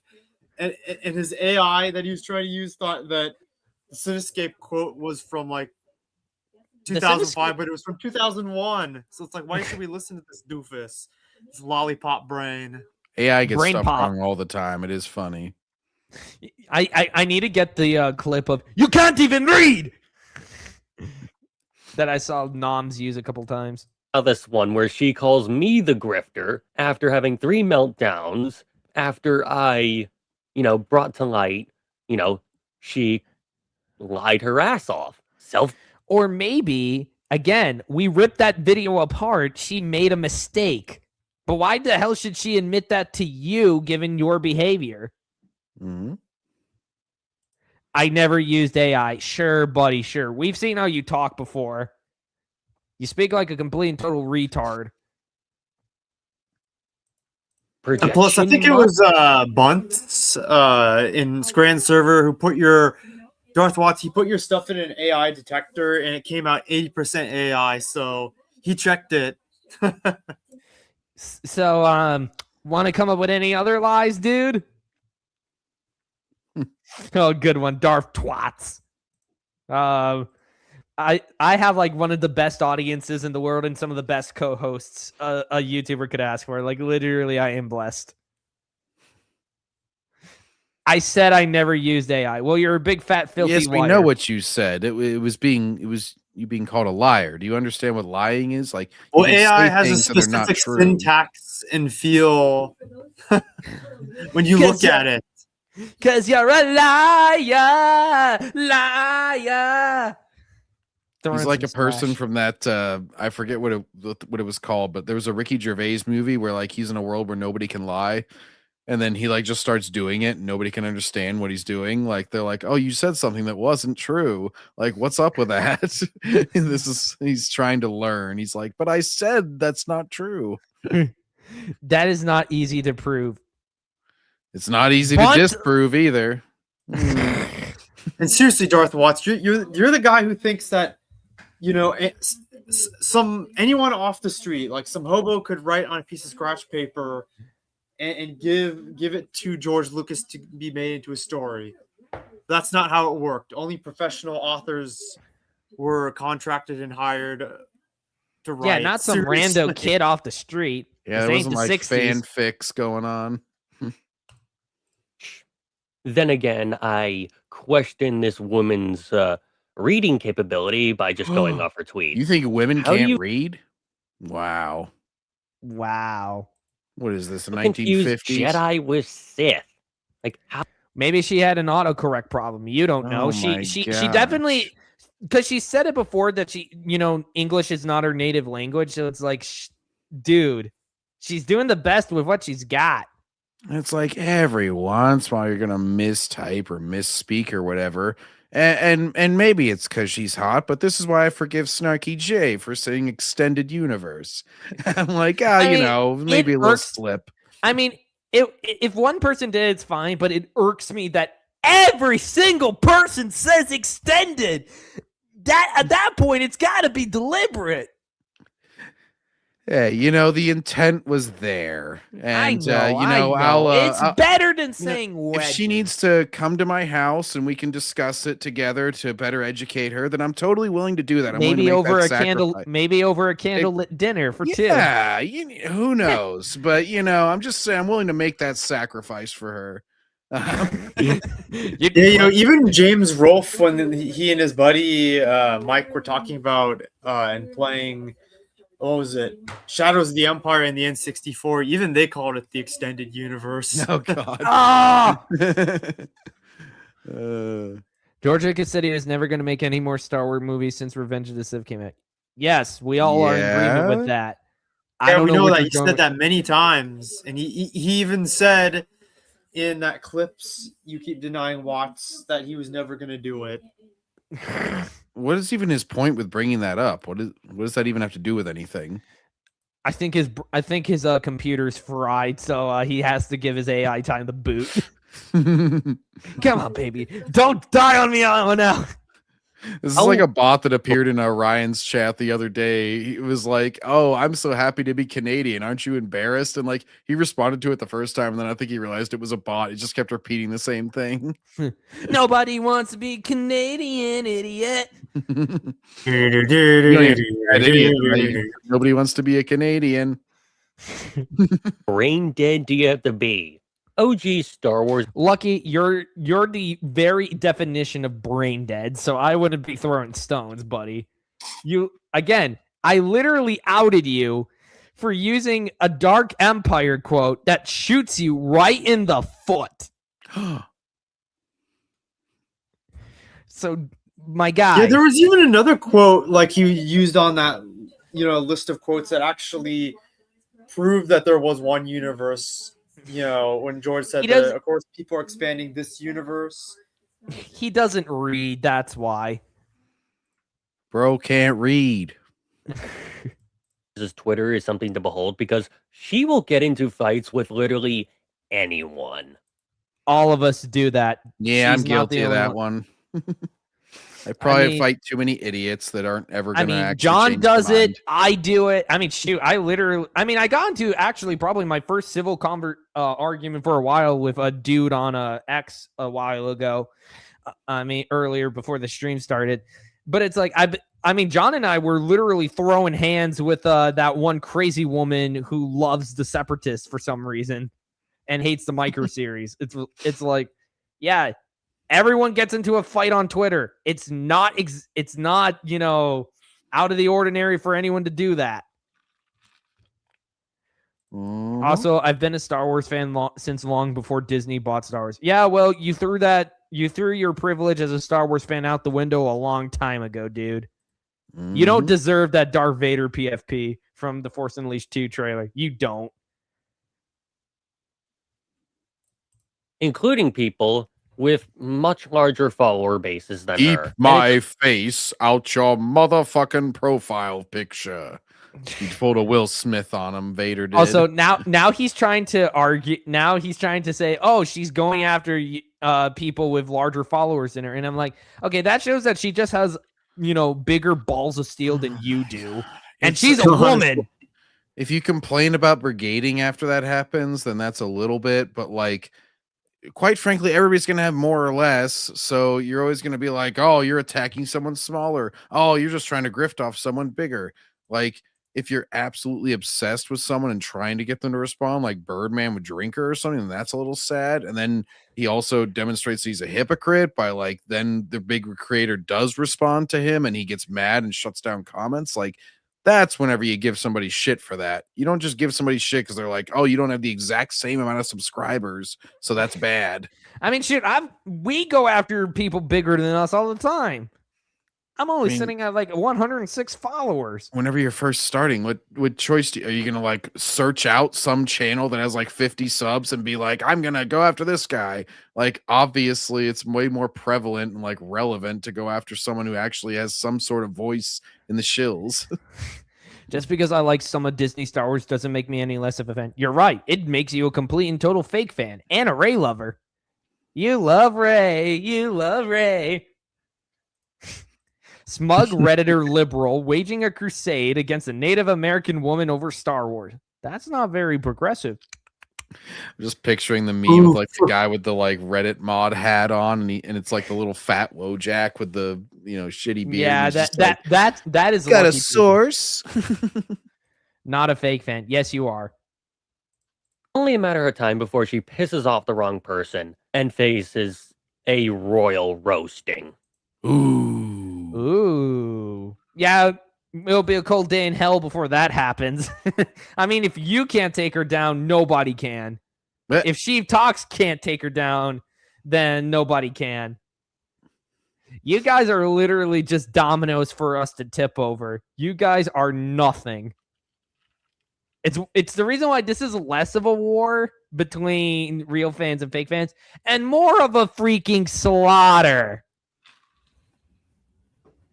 You talk about you don't want to die on a hill. It's like you guys are still dying on the Disney Star Wars hill, and it's been like long since over.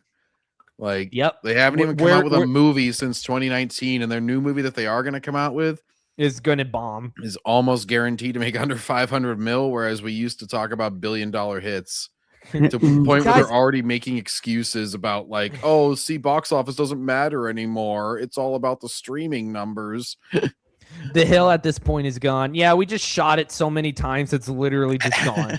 Like we're literally. That reminds me. I remember when Force/Genwave when she screeched on Twitter, like "I'm out on a hill," referring to me about like the whole when I tore apart that article she wrote. Yeah, well, it's like, I mean, at this point, we're literally just walking through the remains of the fandom, wiping out any shills we keep seeing sticking around. It's like, it's cleanup opportunity. Nope, I'm not. Yes, you are. TCW is pretty good. I think you meant to say TCW is pretty shit. Oh my gosh. You're going to defend TCW with Dave Filoni with his... He makes a 3D animated series, and yet he has a 2D mind where he can only think of armies marching at each other in straight lines. And he puts an entire army on a cliffside with tanks overlooking it and doesn't think they'll immediately die. He's just like, nope, they barely hit anything. Well, there's a comic and a comic book, Star Wars Republic, which is 2D, by the way, has more 3D stuff because you have like clones dug in trenches.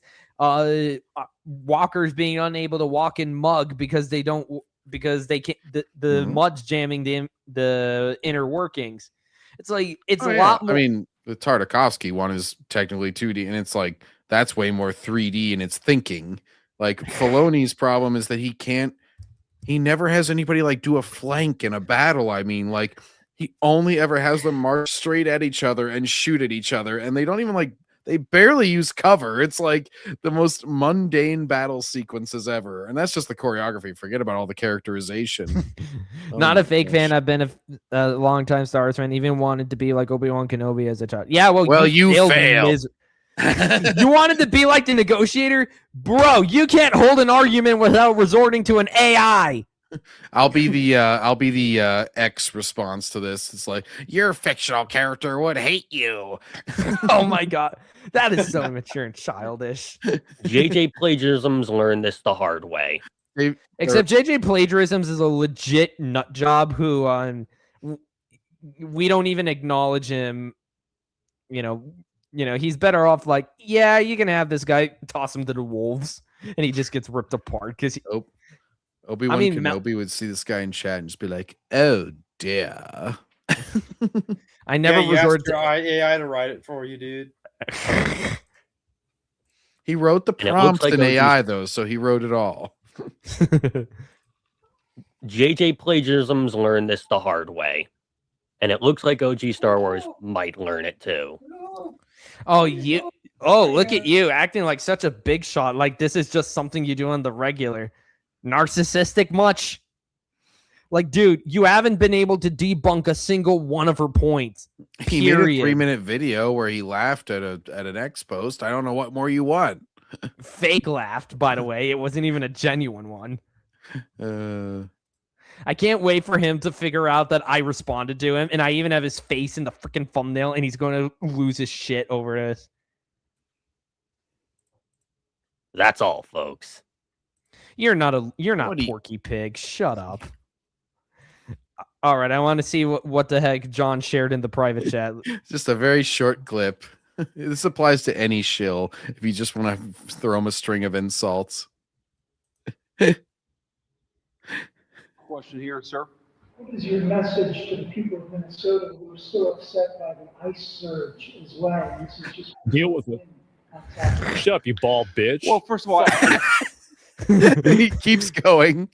Our message to the people of Minnesota is that we love them. They're our fellow citizens. We're trying to do right by them. And part of the reason, in fact, the main reason that we're doing this is that we want to make sure that the people of Minnesota have access to you bald bitch. Darth Watson, Lucky Kennedy, they remind me a lot of like these grown Disney adult people that we deal with all the time. So let us see if we can dive into the mind of a Disney adult and figure out just what the hell is wrong with them. Disney adults. I keep seeing this video show up in my feed, but I never get around to watching it. I saw the first couple minutes of it, and then I was like, "Oh, this seems like it's actually like kind of interesting," and it applies to a lot. I mean, we literally call them Disney shills for a reason because they're gonna throw all their money at Disney. Yeah, let's check. Yeah. No, sadly, nada. Crap. I saw that video. Moon does good work. All right, let's see. Brandon, does your live remove links in the chat, or is it impossible in every chat? I do not know. Honestly, I really do not know. I think YouTube, it's kind of seems to work like you can link to YouTube, because I've tried to do this whenever there's like community posts by like Mr. Grizzly or Melvin or whatever. And they're like, you'll share them. Yeah, and I'll like try to link an X post or something, and it doesn't take it. But then if I do like a YouTube video, it's okay. All right, so that's been my experience with it. And OG Star Wars is still trucking. She literally just posted something on X about Yoda. Like, I just read that a few minutes ago.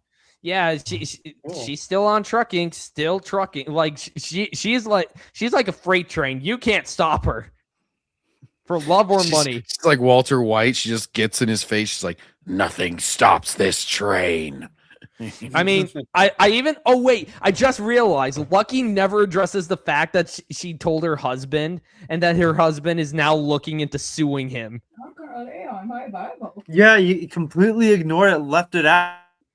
I wonder why.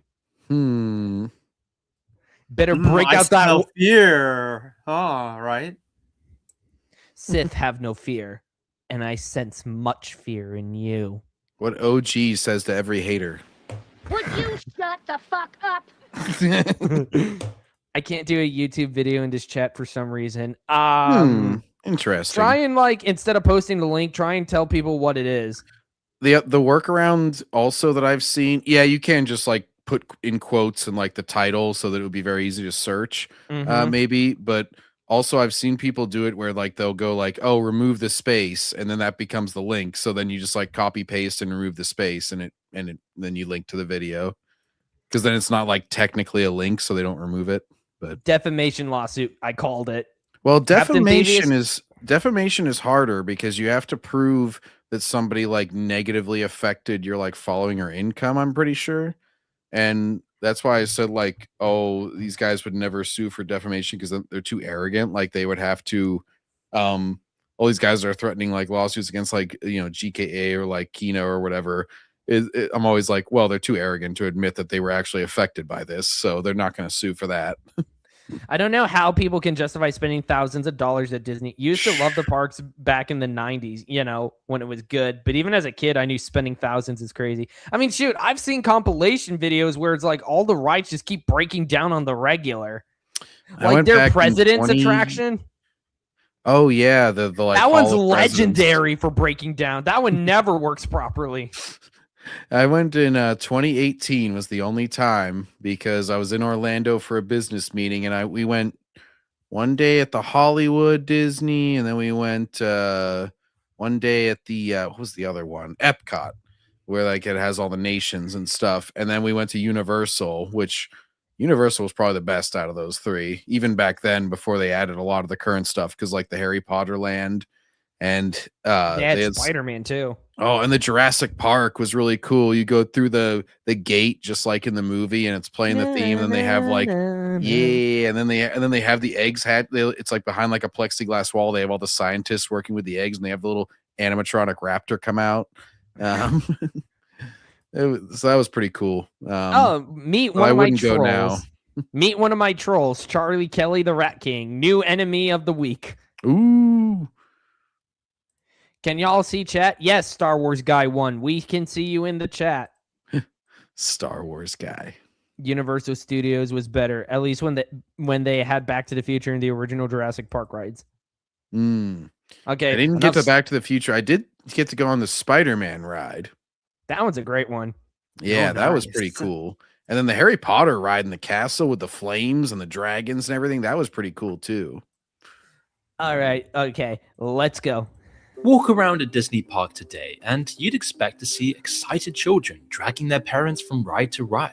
Instead, you'll see adult enthusiasts running everywhere, screaming, driving around on mobility scooters, documenting every inch of their experience on TikTok. These are it's social media fans. These are the ones I always call out. They're just there to be part of the thing and monetize it. They don't really give a shit. Can't deny prequels suck. The prequels are awesome. I don't know what you're talking about. You can't prove that I used AI. We literally proved that you use AI. Stop lying to yourself, man. I don't mean to insult you too much there, buddy, but you just misspelled AI. It's a 2-letter word. It's like an acronym, I know, but like you put a little space and you lowercase the A. What's up with that? He forgot to take his pills. Riding scooters around at just 20 years old because they can't walk, eating about 5 desserts in one day to the tune of 10,000 calories, crying at random stuff in the streets. It's actually funny. Childless. From the one time that I went to Disney was I had it was a business meeting, like I said, so I had my coworker and my mom down there with me, and my mom's like, she was probably around 60 at the time. And my coworker's like easily 20 years younger, and he has a physical job like I do, obviously. But he was not able to keep up. My mom and I are booking around the park, and he's like, "Oh, I gotta go sit down," because he was fat like these guys. You can't prove fun that. Of him so bad afterwards. I'm like, you're getting destroyed by a 60-year-old woman. You know. Watts, we literally just explained to you that a friend of ours ran your comments through an AI detector, and it literally came out 80%. And you're sounding like an AI now. Like, look at that comment. How you can't prove it. It's like, no, put a question mark after how, and then like separate. It's just a big run-on sentence weirdo right now. And Captain Thievius immediately lost his dinner. Like he's here. We're only 30 seconds in and he's already lost his lunch. And as far as Disney goes, not that I would encourage anyone to go these days. Look what Darth Watts says. AI detectors lie. Okay, that sounds like something an AI would say. Yeah, exactly. Bad storytelling and acting and everything other than diffusing. Oh my gosh, you are literally using the most surface level arguments against the EU. I mean, the prequels. You are Charlie, here's see if you can salvage 1% of credibility. What's worse, the sequels or the prequels? And that's only going to be like 1%.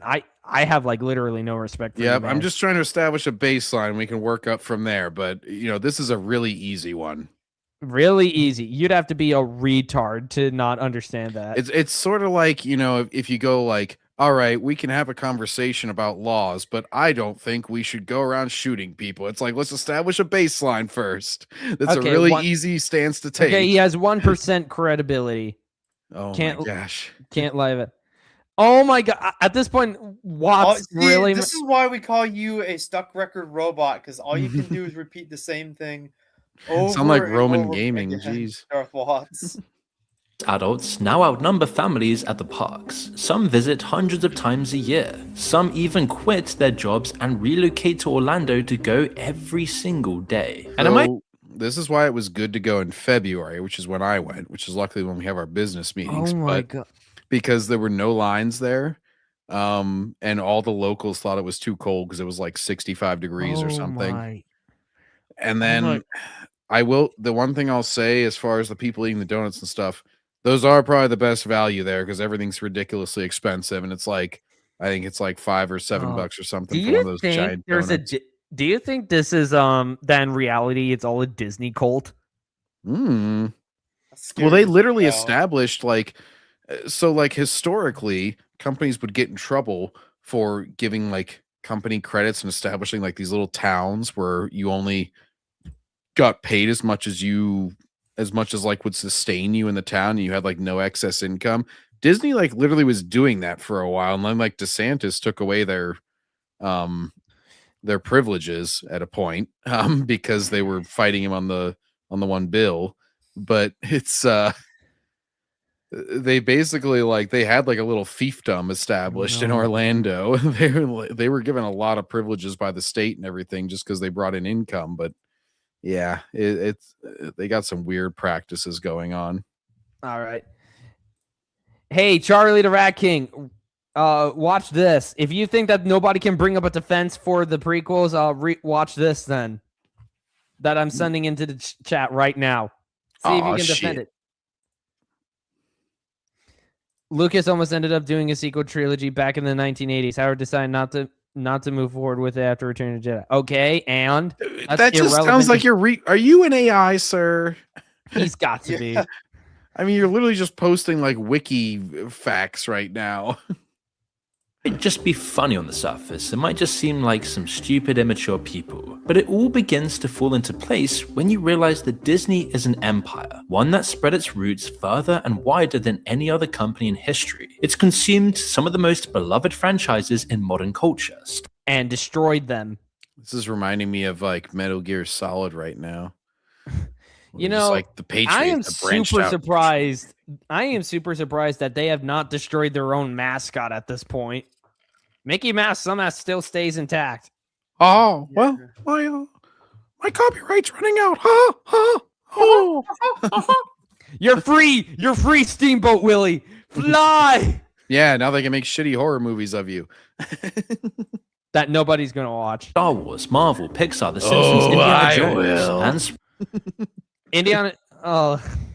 swallowed up media giants like 20th Century Fox, ABC, ESPN, National Geographic, and Hulu. Nobody literally watches National Geographic or ESPN. The only reason you're getting National Geographic is for the occasional picture of a nude woman. What? Wasn't that the case? Or I don't remember that one. Let's see. I guess you could. Well, probably like if there's like an indigenous tribe or something that like they just I think that's what I'm referring to. Oh, okay, but those are normally like kind of droopy ones. I don't know if I even really want to see those. Anyways, let's be honest. Absorbed into one giant corporate ecosystem. They also operate 12 theme parks worldwide, a fleet of cruise ships, and an entire planned residential community in Florida. It's that's what I was talking about.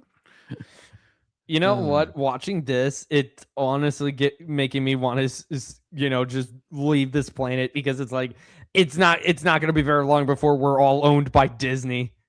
Nah, there's way more bigger. Don't worry, we're already owned by much larger companies. What?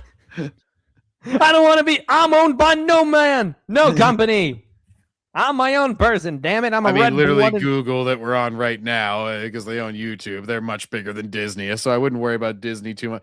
Disney's kind of like a lull cow of like an evil corporation because, like, yeah, they're evil and they ruin a bunch of shit, but in the end, they're kind of like small potatoes compared to like the Apples, Microsoft. I'm just hoping one day somebody good steps up to the plate and takes over. Mhm. Charlie and Can only Watts beef. hope. Dang, Down syndrome versus restart. Oh, retard. Okay. Surprised Disney hasn't raised an army and become its own country. You know that they can do that. I They mean, almost technically, did it whenever Florida have- started fighting them. They were like, "We will make our own fiefdom, sir." I mean, technically, they have their own army. An army of zombies that we constantly fight day in and day out online.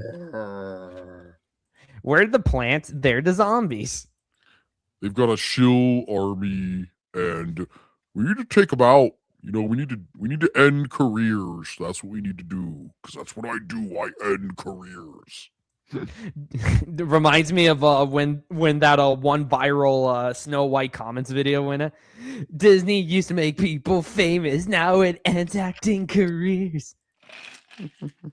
That was so good. That was like one of my best days of my life when that came out.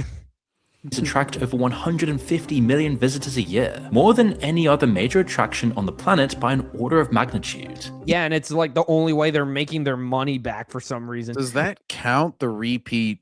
Does it like, count does that as a new person every time that person goes back each day? Because if it were 150 million unique individuals, then that would be one thing. But if one person goes, 300 times a year, 100 times a year, and there's like a few thousand, like that makes it a less impressive number. Also, I don't get what's up with X, where sometimes stuff that I heart just gets unhearted for some reason. Oh yeah, that happens a lot. Because I'll go through like, some One Piece fan or whatever that's like, Yamato's a woman, and it's like, I know that I liked their thing, and then like I'll look later and I'll be like, oh, it's unliked. That's really weird. Is Mandalorian better than TCW? No, they're both equal levels of shit. Both are obviously amazing. Well, fake fan detected. Fake fan detected. They're both crap. I'll say Mandalorian ruined less, and so just because it does less, it basically does nothing. It's a video game site. It's a video game fetch quest. It's all like killing time essentially. Like how many Mandalorian episodes are just him walking, saying 2 lines, Baby Yoda And then eats some stupid crap, throws up on himself. Yeah. Well, that's every time that he enters a room. That's his curse as a person. He's haunted by that soundtrack. Every time he walks through a door, he just hears it's just like, it follows me. Y'all don't know what sarcasm is, bro. Okay, it's harder to differentiate sarcasm when it's text. So it's like, and my you apologies. see what we're dealing with. You don't understand. Sarcasm gets harder and harder on the internet because people say more and more retarded things every day. So I put obvi in all caps, bro. Dude, considering the amount of cringe we have to go through, it's hard to tell at this point. Do the /s. Although I'll admit sometimes people don't even pick up on the /s. That's usually whenever you put that at the end because I never knew that was a thing for sarcasm. Yeah, that's basically like ending my sarcasm now. You put it at the end of whatever comment you made, and then you put like /s, and it's supposed to be like, okay, that was all sarcastic before that. But remember, John, the movie will make $2 billion. I'll bet it'll make 2 billion yen. I agree. That's probably what he'll pivot to after it ridiculously fails. He'll be like, I said it would make 2 billion. I didn't say what currency. Pesos. You said dollars. Oh, well, Canadian. Oh, no, that's still not going to do it. Even if you don't realize it, you barely go a single day without encountering something Disney owns. The films and programs we stream, the shows that kids everywhere watch in the morning, the merchandise in the shop window, the theme park advert I on your gotta say feed. it though, this And is some high production value. I feel like I'm watching a documentary from like History Channel back when it was I good. wish my videos could be like this. Assuming I get around to making them. Hopefully that'll be sometime soon. Hopefully, if I can get around to writing my damn script. I think TCW is mid for the most part on its own, but Mando is ass. But TCW is overall bad for sure. Oh, thank God. Yeah, thank God. Somebody with senses. Thank and Primus, I think you mean. Oh, Primus, yes, thank you. Also, looks like Darth Watt's pissed off. Yep, he is. It's all good, guys. The retard left. The guy who loves Star Wars is now saying that was Ron who say that, not him. What a punk. Oh, he's already backing off of it. Okay. Oh, yeah, Mr. Grizzly pointed that out a couple days ago. Yeah, you knew the backpedal was coming. There was no way he was going to stick with that. I mean, it's not even coming out till May, right? So he's got plenty of time to continue backpedaling. He's going to hope that nobody saves those clips, but they are already saved, sir. Mr. Grizzly doing God's work. like every empire, Disney has its castles and, most importantly for its survival, its subjects. I am just praying for the day Disney falls. I mean, yeah, you were responsible for a lot of good, but now it's time to put the old girl out to pasture. Let me get my shotgun. Because the most valuable thing that Disney owns can't be found on their balance sheet. Instead, it's the loyalty of millions of adults who don't just enjoy Disney, but it's not the loyalty, it's the indoctrination. Honestly, their most valuable thing is IP, and that's why it's the one thing companies never want to give up. It's because they know that certain fans will just give infinite chances if it's something that they like. Just finished a video for real you sent and it doesn't defend it, just admit it's nostalgia, dog. Okay, you literally just didn't watch the video I sent you. Okay, got it. You see what we're dealing with? This is why we don't get the sarcasm, because like people unironically make these same points that you said. Yeah, he's backpedaling his claim, but he's trapped now. He will keep saying it will make 1 billion. He was crying on Thursday when he had to read an article that says the Mando movie will flop. Oh Lord. These people, man. Like, I'm surprised that they decided to turn on a camera and get an internet presence, because it's like, you guys. Oh, that guy pisses me off close to the most out of any of them, just because he thinks he's like a 90s radio DJ where he takes all the dramatic pauses and he does all the like, it's so much time filler. And it's like, dude, you're on YouTube. You don't need to do that. Like the radio DJ did that because he was filling time in between playing songs, but he'll just be like, "Got a little prediction for you. We heard a story from this past week. Now, what was the story?" They all do that. It's just like, well, yeah, Joshy Boy does it. He's the other like main offender that I found. And I have a few. Josh from nothing to say. Just say it. Josh at Dennis Shills. I got a couple of his videos for when Doomsday's closer to release. Ooh. Charlie probably listens to George Lucas Graped My Childhood song on repeat 24/7. Yeah, he probably does. Wouldn't surprise me. Also, look at all these people. What happened to the kids, man? It just this is creepy. Yeah, the obesity is really bad, and then all the crying and like the Mickey Mouse ears are cringe. I can't believe that guy on the lower right is wearing some. He kind of looks like the rat catcher or whatever his name is there. The rat catcher? Whoever was commenting in the chat. No. The Rat King. This Rat guy. King. Yeah, that's what his name was. Yeah, I didn't really remember. But he's kind of looking like him with his little Mickey Mouse ears and crap. But what's the other one? On Twitch. It's always cringe whenever I see the cat ears. Anime cat ears. Yeah, it's like real women, but they have like the cat ear like headphones on or whatever. And I don't get the fad. Please don't do that.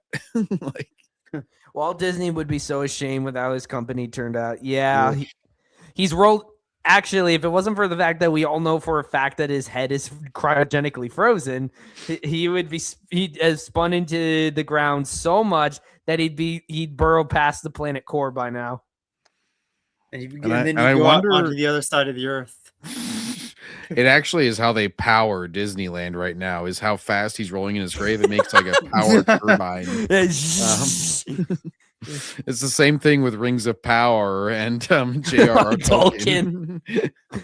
A bunch of soy-filled pansies that worship a soulless corporation. That's not an army. Those are pigs eating crap and rolling around in crap. Yeah, the problem with this, if you've seen in some recent protests, is nobody actually wants to do the fighting in this army. They all just want to film the person who gets oppressed. So they're all going to pull out their phones and try to film something. And meanwhile, let's get out our Glocks, boys. Embrace it. And it's like, this is why I keep saying it's like a slaughter more than it is a war, because these people never can debunk us or argue, because they can't. They always burst into tears. They always, and look, I'm not above, being enough that I can cry when something I genuinely love has been destroyed, but it's like, guys, there's a reason that one shill went viral for crying over the Rise of Palpatine trailer. Oh, the guy with the mole on his face. Oh, yeah, the guy who recently did that chair turn and tried to be like, hi. Like he literally just did that out of nowhere.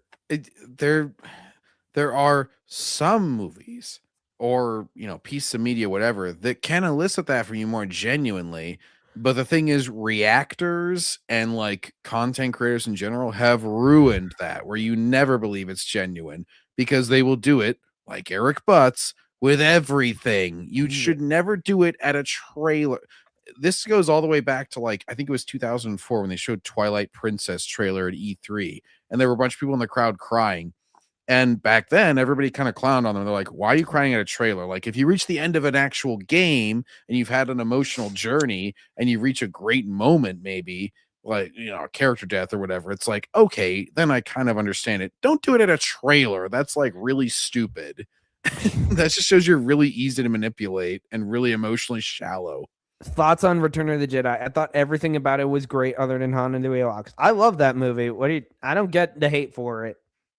Yeah, I don't hate the Ewoks. I'm also not like purist where he's always giving shit to the Wookiees whenever he talks about it. And I know he's doing that like sarcastically. I would have been fine if it were Wookiees, but I'm not mad that it's Ewoks either. I'm just like, oh, like that's what it is. Like I never thought. Ewoks are freaking savages, man. You don't want to insult them. No, the Ewoks were very they had a lot of ingenuity. Like they were more creative because they didn't have the brute strength, so they could do like the log rolls and all that stuff. All those poor stormtroopers playing drums on severed heads. It's literally what they're doing.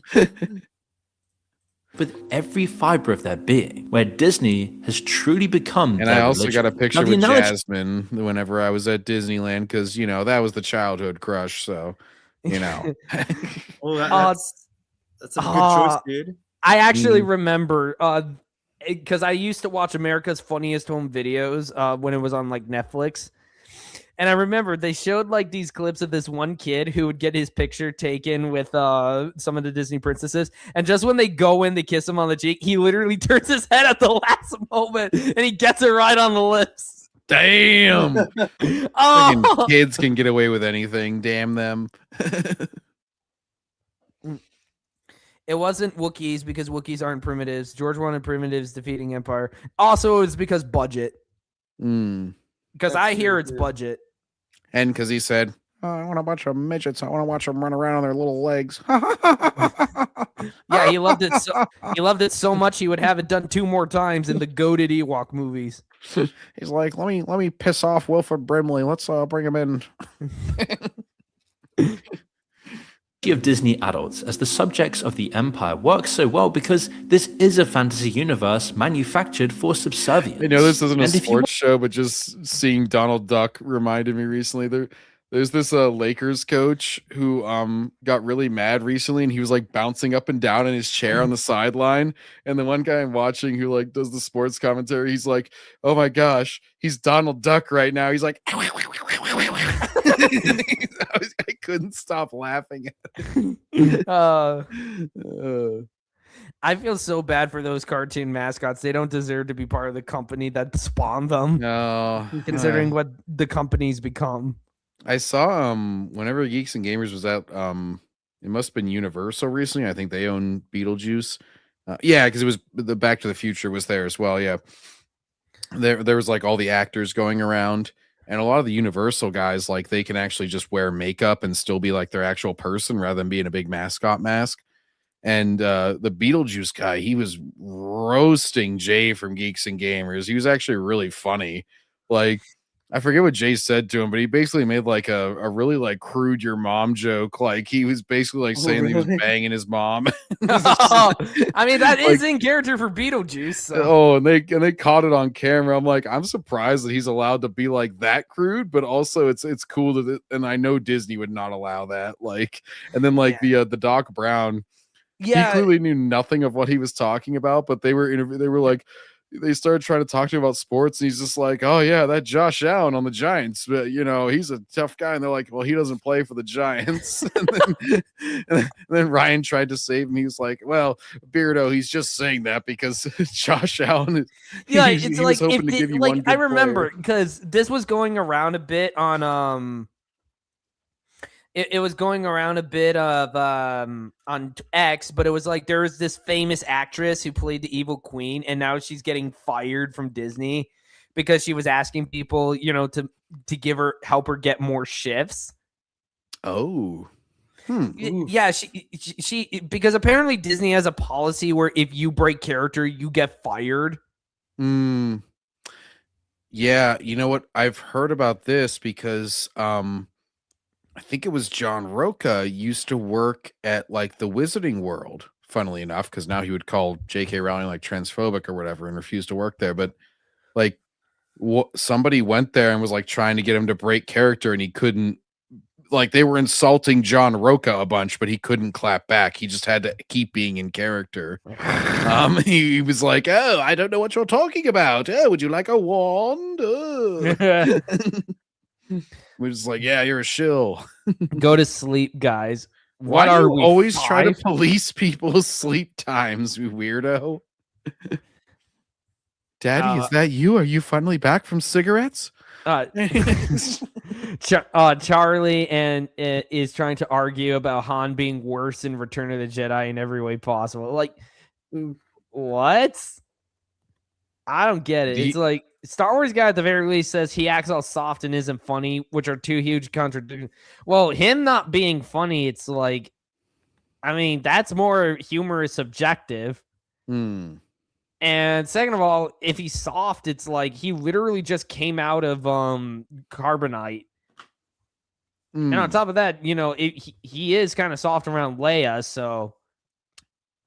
And, you know, it's like the guy's he's allowed to be a lot nicer. It's like him coming to a conclusion of his arc. Yeah, the worst you could say about Han and Return of the Jedi is that, like, Harrison Ford, like, as an acting performance I would say he's not as good as he is in, like, Empire or New Hope, because he had made it kind of more as an actor by then. But as far as, like, the writing of the actual character, I can't really have any quibbles with that.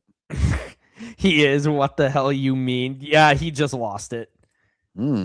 Even SK's friend League Entertainment debunks the idea that Han is a terrible character in Return of the Jedi. And he's a friend of SK, a guy who can't hold an argument worth crap.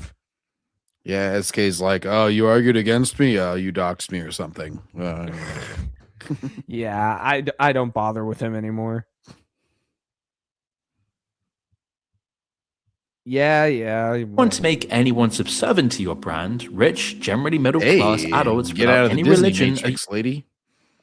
Oh, he went into a religious angle here. I had no idea. Anyone subservient to your brand, rich, generally middle-class adults without any religion are usually the holy grail. The overwhelming majority of Disney adults are just white, college-educated North Americans, many of whom spend up to $10,000 a year on just Disney alone. And a lot of the time, most are spending considerably more. It's going to be up 4,000 for 2 days. About $35,000. What? You can easily I burn ain't spending that much. $1,000.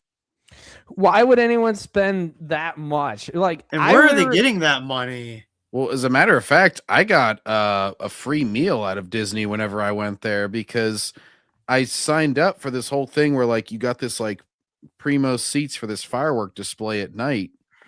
And they ended up canceling the fireworks, but I had already gotten all the desserts. This was, like I said, 2018. So it was after they had bought Star Wars, but like, you know, before it was after all they had shit on it anyway. But anyways, and I thought 40K was an expensive hobby. they had some cool shit, like as far as desserts goes. Like it was you know, they had like carbonite, kind of like frozen desserts and stuff, and I got a bunch of free meals, but then they canceled the because it was dry ice, obviously, but then they canceled the fireworks later on, and they ended up refunding me for everything. So I'm like, well, part of what I was paying for was the food, and now I got that for free, so I'll take that.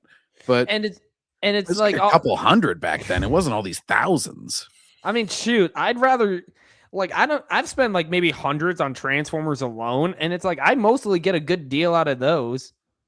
In a single day at the parks without even doing anything extravagant. A Disney cruise can set you back more than a fortnight in Southeast Asia, and yet for most, it's the only holiday they take. So think about what that really means. These are people with the money and freedom to go anywhere in the world, to explore different cultures, try new experiences, and see things that might genuinely challenge or change them. But instead, people just seem to come again and again to the same place, again and again. Not because they've weighed up their options, but because nothing else even occurs to them. Some would even go into huge...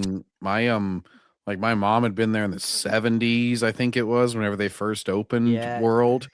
And then like I had never been, and so I even made the joke because, you know, we were there for a bit, you know, obviously I had my own money and everything at that point, and I was just like, well, you know, since my parents never took me, I guess I got to take one of my parents. And I'll pay for everything. It was kind of like the joke that I did while I was there.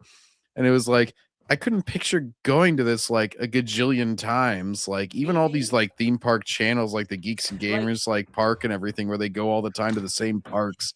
It's like, doesn't it kind of like wear out after a while? Like there's not changing that much. Yeah, it's like even my family couldn't afford to go to this once, let alone multiple times. I don't know where they are getting this money.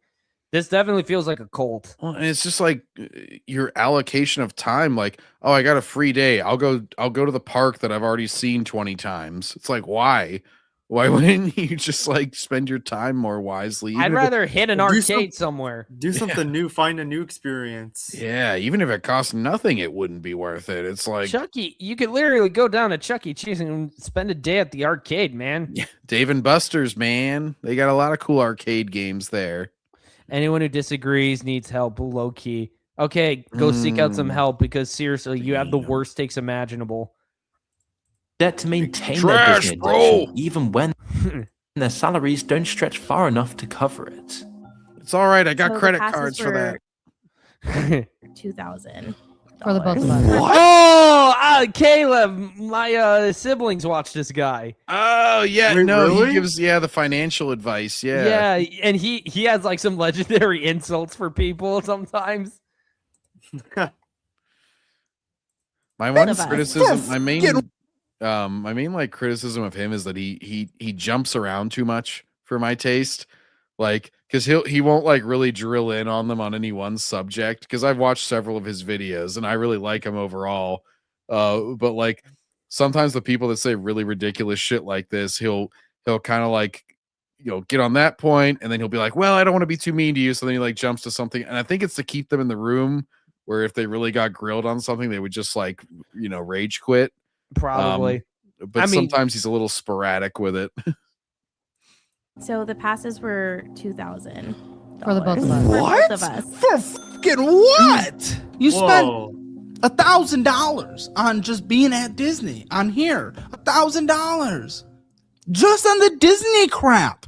I mean, for a day, for 1 day. Some don't just visit regularly. I mean, seriously, why is it so expensive?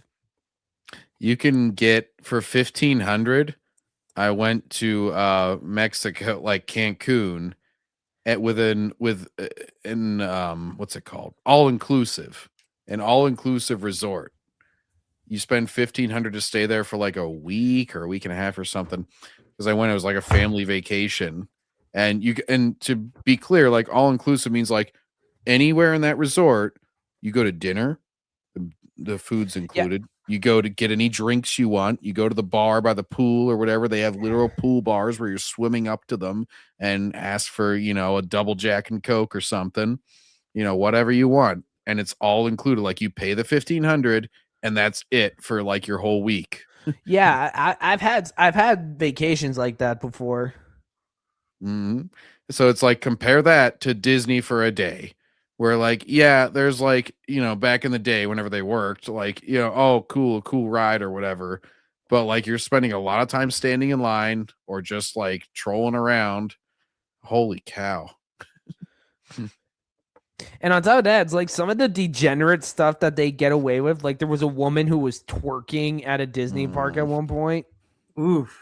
Oh, and the Pride Parade stuff, Like, why would anyone go? Oof. They not worth restructure their $1,000 or $2,000 or whatever.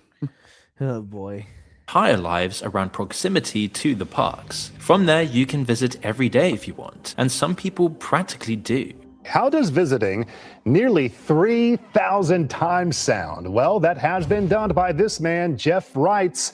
He started visiting the park every day in 2012. Think horrible. That's how it sounds. Yeah, it's like again, it's like the rides keep breaking down. It's way too expensive, and it's like Disney's own entertainment is very much crap. So it's like the magical atmosphere just kind of starts to slowly die out. Well, it's like the same thing. There's the guy who like went and saw like Endgame, like a gajillion. It was like 100 times or something, and it's just like, why? Why do you want this experience that's always the same? Just like I've rewatched movies, sure, but like I'm not just gonna do it 100 times in a short span. Like that just sounds like torture. Like there's this like festival that is held in my town every once a year in the summer for like a weekend or so, and it's like I always go on like the same ride. It's one of my favorite rides. It's like a giant claw machine that just kind of goes swinging in the air, and from my perspective it's like I'm swinging through the skyscrapers as Spider-Man. It's like, but I only do that like once a year, and even then it's like I ride it as many times as I can until the next, because I know it's going to be another year before I can go back. It's like that. There's a difference between that and going every single day. The same, like when does the magic wear off? You kind of like ruin it for yourself. Like, honestly, I try to, sometimes I'm bad about it, but I try to avoid even watching like clips and everything of movies that I really, really enjoy, because if you sort of like divorce from it for a while, it's almost like getting the experience new again whenever you revisit it. It's the same thing with games. Like I'm not just going to constantly like keep something installed and replay it. Like at some point here, probably in the next little bit, I'm going to replay the Ratchet and Clank original trilogy, but it's going to be really special because I have specifically kind of like made a point not to look at anything from that or like look up the age of information is kind of a double-edged sword. It's like you can kind of just get like numb and desensitized to something when you get it too often. And so it's nice to kind of like be divorced from it for a while, come back and be like, oh my gosh. I literally, I remember when it came to Netflix, I watched the Angry Birds 2 movie like 7 times that week, and it's been like years since I've seen it, so chances are it's kind of worn off on me, because that's a decent movie compared to the first one. Oh really? Yeah. It's definitely a lot better, and there's apparently going to be a third movie that everyone's already been planning. Yeah, I'm probably going to see it for the sake of it's not like I'm going to be a shill for Angry Birds. Who's the main actor? Is it like Jason Sudeikis? Or I think it might be. yeah. It was one of the Hangover guys. I'm pretty sure it's like the main voice of the main angry bird. Red. But it's like it got to a point where I could literally just pinpoint the scene, and it's like, okay, you lost your luster. I'm done. I'm freaking done. They're like drug addicts trying to catch the dragon. Empires made their money. They owned the land, controlled the culture, and dictated traditions and rituals, and the subjects paid for the privilege. Disney has achieved something remarkably similar in our world, and it's getting stronger every single year. Disney adults naturally date other Disney adults through dedicated dating sites because It's the most cringe relationship imaginable. Do you like Disney Star Wars? Me too. Oh my gosh, an actual dedicated dating site? Are you kidding me? Oh no. These things are these zombies are multiplying. I guarantee you 90% of the people on that site are just looking for a sugar daddy or sugar mama to pay for them to keep going to Disney World. They are not looking for true love. Actually, if actually, by that logic, I should get hooked on somebody from this site, marry her, and then use her money to buy all the expanded universe. I think you mean extended universe, but all right. Oh, shut up! And then, I mean, shoot. Yeah, with all that money that they use to go to the park every day, I bet I could probably buy Lucasfilm from Disney. I'm willing to bet. Well, it'd be twofold because their stock price would go down because you'd be taking away income from the parks. So those would be failing more if you take away one of their whales that they milk. And then, you would also be making a lot more money. So you're literally taking it away from them. Yeah. Exactly, Captain Thievius. Idolatry is the worst kind. Would understand. Didn't we find a Disney adult dating site? We did. I mean, that shows you that you can find somebody in this world. You can get married in front of the castle. You can get married in the haunted mansion. And instead of a traditional back tiara, in the day, I could see the appeal of like Cinderella and whatever, but where it was actually now it would just be like, oh, I just assume whoever's getting married there is some sort of alphabet person. Back when I was still an idiot, I actually considered the idea of if I ever wanted to get married, I'd propose to my wife on the Falcon Simulator. Yeah. Oh, really? Hey, I'm a Star Wars fan to the very end. I'm just picturing like all the ways that could go wrong. It's like it starts rocking, the ring falls out. No, I would have done it like at the end, but there's like some guy has to come on the intercom right as you're saying, and she's like, "What?" There's a lot of variables there. I just gotta say. Some Disney adults choose bespoke pieces to get married in, like these Mickey Mouses made in collaboration with some of the world's most I mean, it's slightly better than that when to celebrate the 100th anniversary, they had those Mickey Mouse ears that had like silver goop on them, and everyone made the exact same joke. I mean, shit, that was around the time that I figured out about the infamous Mickey Mouse sex tape. Oh, I thought you were going to say that's whenever you figured out about what that goop meant. But anyways. premium brands like Vera Wang, honeymoons, also Disney, or maybe a Disney cruise. And if you're now thinking this must be as far as it goes, then you haven't heard of Golden Oak. Golden Oak is essentially for the boss level Disney adult. It's the most extreme form of constructing your life around Disney. It is a community within Disney World itself, made up of eye-wateringly expensive mansions that start at around $10 million. What? Wow. Man, that's a high credit limit. I don't know if I can afford that. Also, yeah, $1,000 and $100,000, and you get this jutting out of the wall at you. Honey, I'm gonna get up and get a glass of water. Jesus. So, the Star Wars Galactic Star Cruiser. That came down and died. Yeah. So that was 2 nights, all inclusive. Oh, great. starting around $4,809 for 2 guests per cabin. A 3-guest cabin started at $5,299, while 4-guest cabins range just under $6. Okay, so if you get 4 guests and it's, it's only like $1,500 a person, then you're saving a lot of money compared to the 2-guest. That's assuming you can even convince 3 other people to go with you. But the premium options, the grand cabin suites, those could exceed $12,000 to $20,000 for a stay. Hang on. They really botched their 100th anniversary, especially with that terrible Wish movie. I've heard Wish might have been written by AI. Yeah, I've heard that. Animation.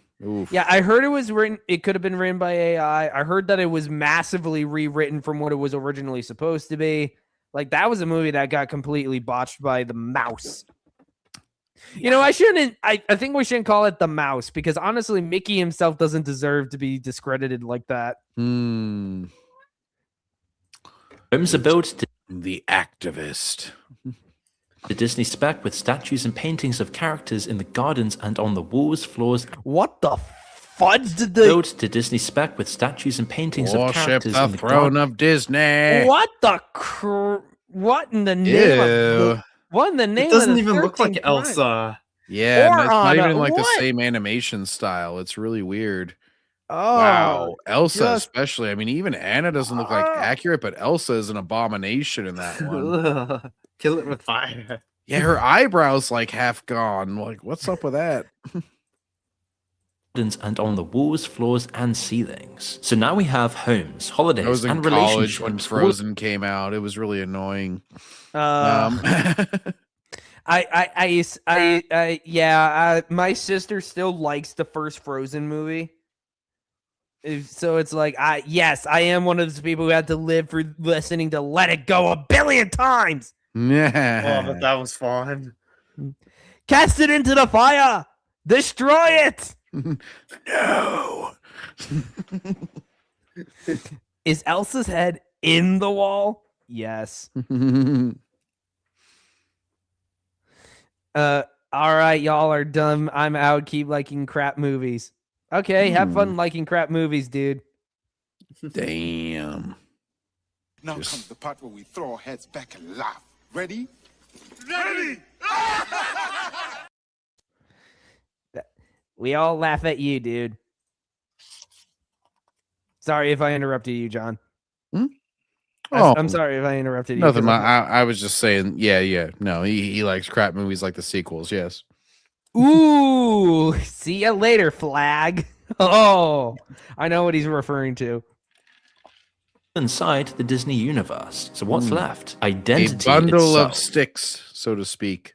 Oh, no, don't tell me they're going to do identity stuff too. Disney doesn't actually allow adults to wear full costumes to the parks. That's reserved for children, so employees dressed as characters remain the only real versions. So Disney bounding means dressing to evoke a character without technically being in costume. Now the word means that these people are bound for Disney, headed that way to evade the costume police, but it portrays a deeper truth. These adults are both bound by Disney, a soft, comfortable cage that poses no challenges, and they are bound to Disney. They eschew individual identity and bolt themselves onto these characters instead. And then there's the most disturbing ritual of all, one that came to light through horrified employees.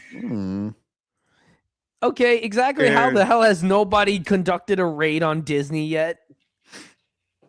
We're gonna get the great and powerful Tom home, and he's gonna go and get Disney, and he's gonna go in and he's going to take them all out because they are really sick people here. And then Tom Holland's just like, well, Disney adults, they come in and they spend all their money and they don't have any money to spend for immigration papers. We're gonna ship them all out. That's what we're gonna do. He got roasted on chat and ready to quit. See, this is why I love you guys. You guys take care of the riffraff while I'm out here taking care of the big guns with the co-hosts. Again, I love all of you guys so much. I appreciate each and every single one of you. This is also why bullying is good and needed. Yeah, we the bullies, Otherwise, people just boys. be talking all sorts of shit. And we get back to and we get all this horse crap. The war has got to go on, guys. The war has got to go on. War never changes. As you can see throughout this video, we use a lot of stock footage. Okay, it's. Oh wait, we use a lot of stock footage. Yeah, you don't want Disney to copyright you. I got the perfect clip for that. However, no copyright law in the universe is going to stop me. Oh yeah. Charlie was kind of right about a lot of stuff. I can't lie. Dude, he didn't have a single good point. All right, guys, you know what to do. Roast him. Roast him over the fire. In the grim darkness of the modern day, there is only war. You know what? That's, because of that Saint Helmo's Fire song, I am really inspired to actually do a couple of my own Suno songs and post them online. I'd love to see what you can do, dude. But Brandon, I do have one question about war. I mean, what is it good for? It's good for getting rid of the riffraff. That's why. I didn't know if you would know that. It's the war. Oh, yeah. No, I know it. I know Okay. it. No. My mom listens to oldies music all the time, so yes, I do know the song. Okay. I am tapped into that. And one thing that never really gets talked about, but hunting for the footage, the music by story. I've actually had to use stock footage before for some of the film projects during my film editing class. Which is how the heck I know how to be a decent YouTuber. Which is how I put together that awesome intro you all loved so much. Assuming I don't get copyright striked, I may just end up having Iron Inquisitor make me a theme song for Awesomecast. You're protected forever, which is why if you need unlimited, come on, in the description below. Disney adults often choose Disneyland as the final resting place for the remains of their loved ones. Sheesh. At least James Doohan had the dignity to have his ashes shot into space. Yeah, that's Godspeed, a badass place Scotty. to put your ashes. Actually, guys, our current president actually made a comment about the Disney shills recently. Whenever he did? Whenever he saw this video, it's the one I just linked. Yeah. Oh, it should have the timestamp built in there too. It should be at 11 seconds or so. Yep, it's 11 seconds. It's 11 nice. All right. So okay. Oh wait, you said 11 seconds, right? Yeah, about there. Yeah. Crap. I hit back, so it went down to 6 seconds. Give me a second. Okay. Okay. Let me share real quick. Let me share. Oh, I bet I'm gonna have some people in my chat go crazy because it's like I tried not to be too political on here, but this is a general insult. Nobody says up. These people are crazy. I'm telling you. That's all. I gotta clip that. Hang on. I told Grizzy one of his last streams, I was like, you have to clip that thing from the reasons to say that it's great for all the shills, especially because he's pointing to that side of the screen. Yeah, I just These put it in. People are crazy. Oh shoot! I put in the wrong playlist. Brandon's crashing out. Keep watching. It gets worse. Which one? What gets worse? Because we literally just he's referring to this Disney adults video. Probably. Good night, guys. By the way, Darth Watts has better videos than you. Oh shit! Darth Watts is big mad. I didn't know about that. Damn. Darth Watts does his videos in the dark in some of them, and you can't see him. I've seen John stuff. I've seen Iron stuff. They're better.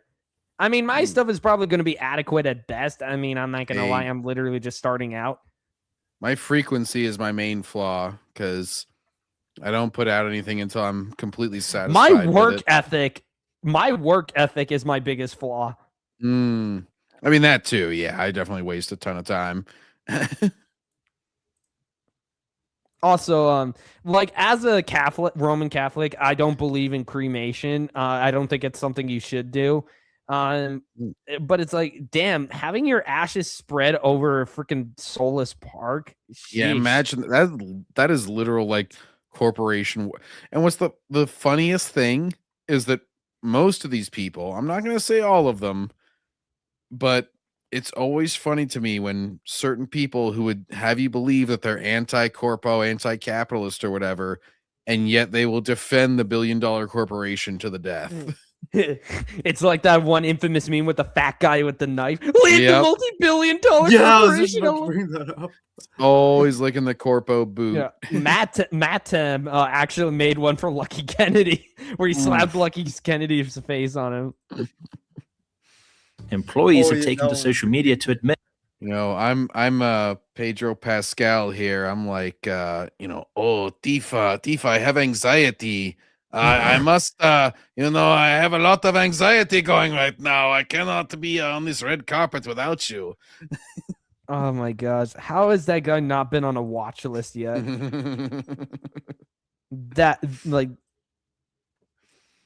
See, Pedro, I just use forced perspective to make my jokes against an inanimate object, even.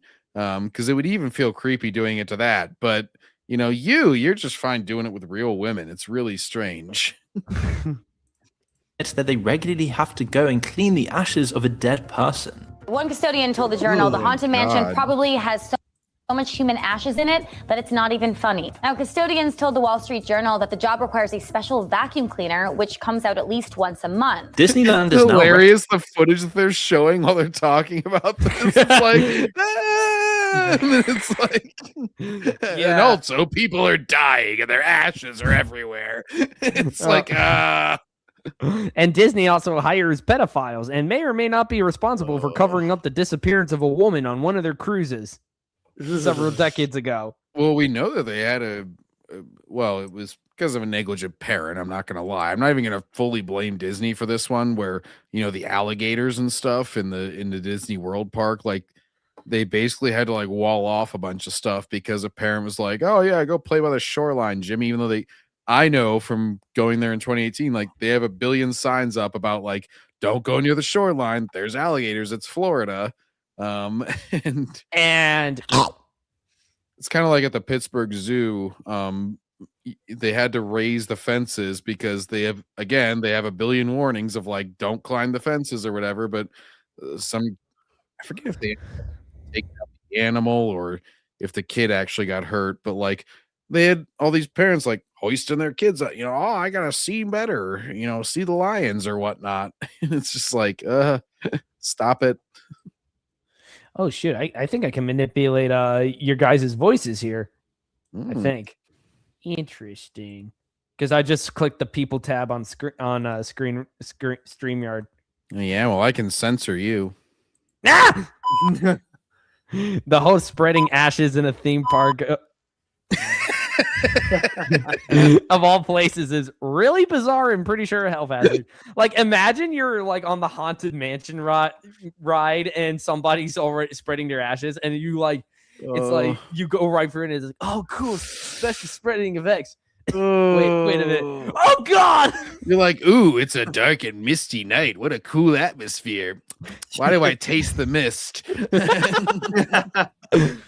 Why is the mist sticking to my face? I feel like Kratos right now.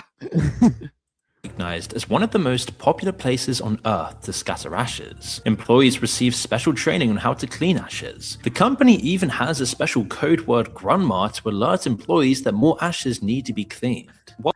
We got a code grandma. We got a code grandma.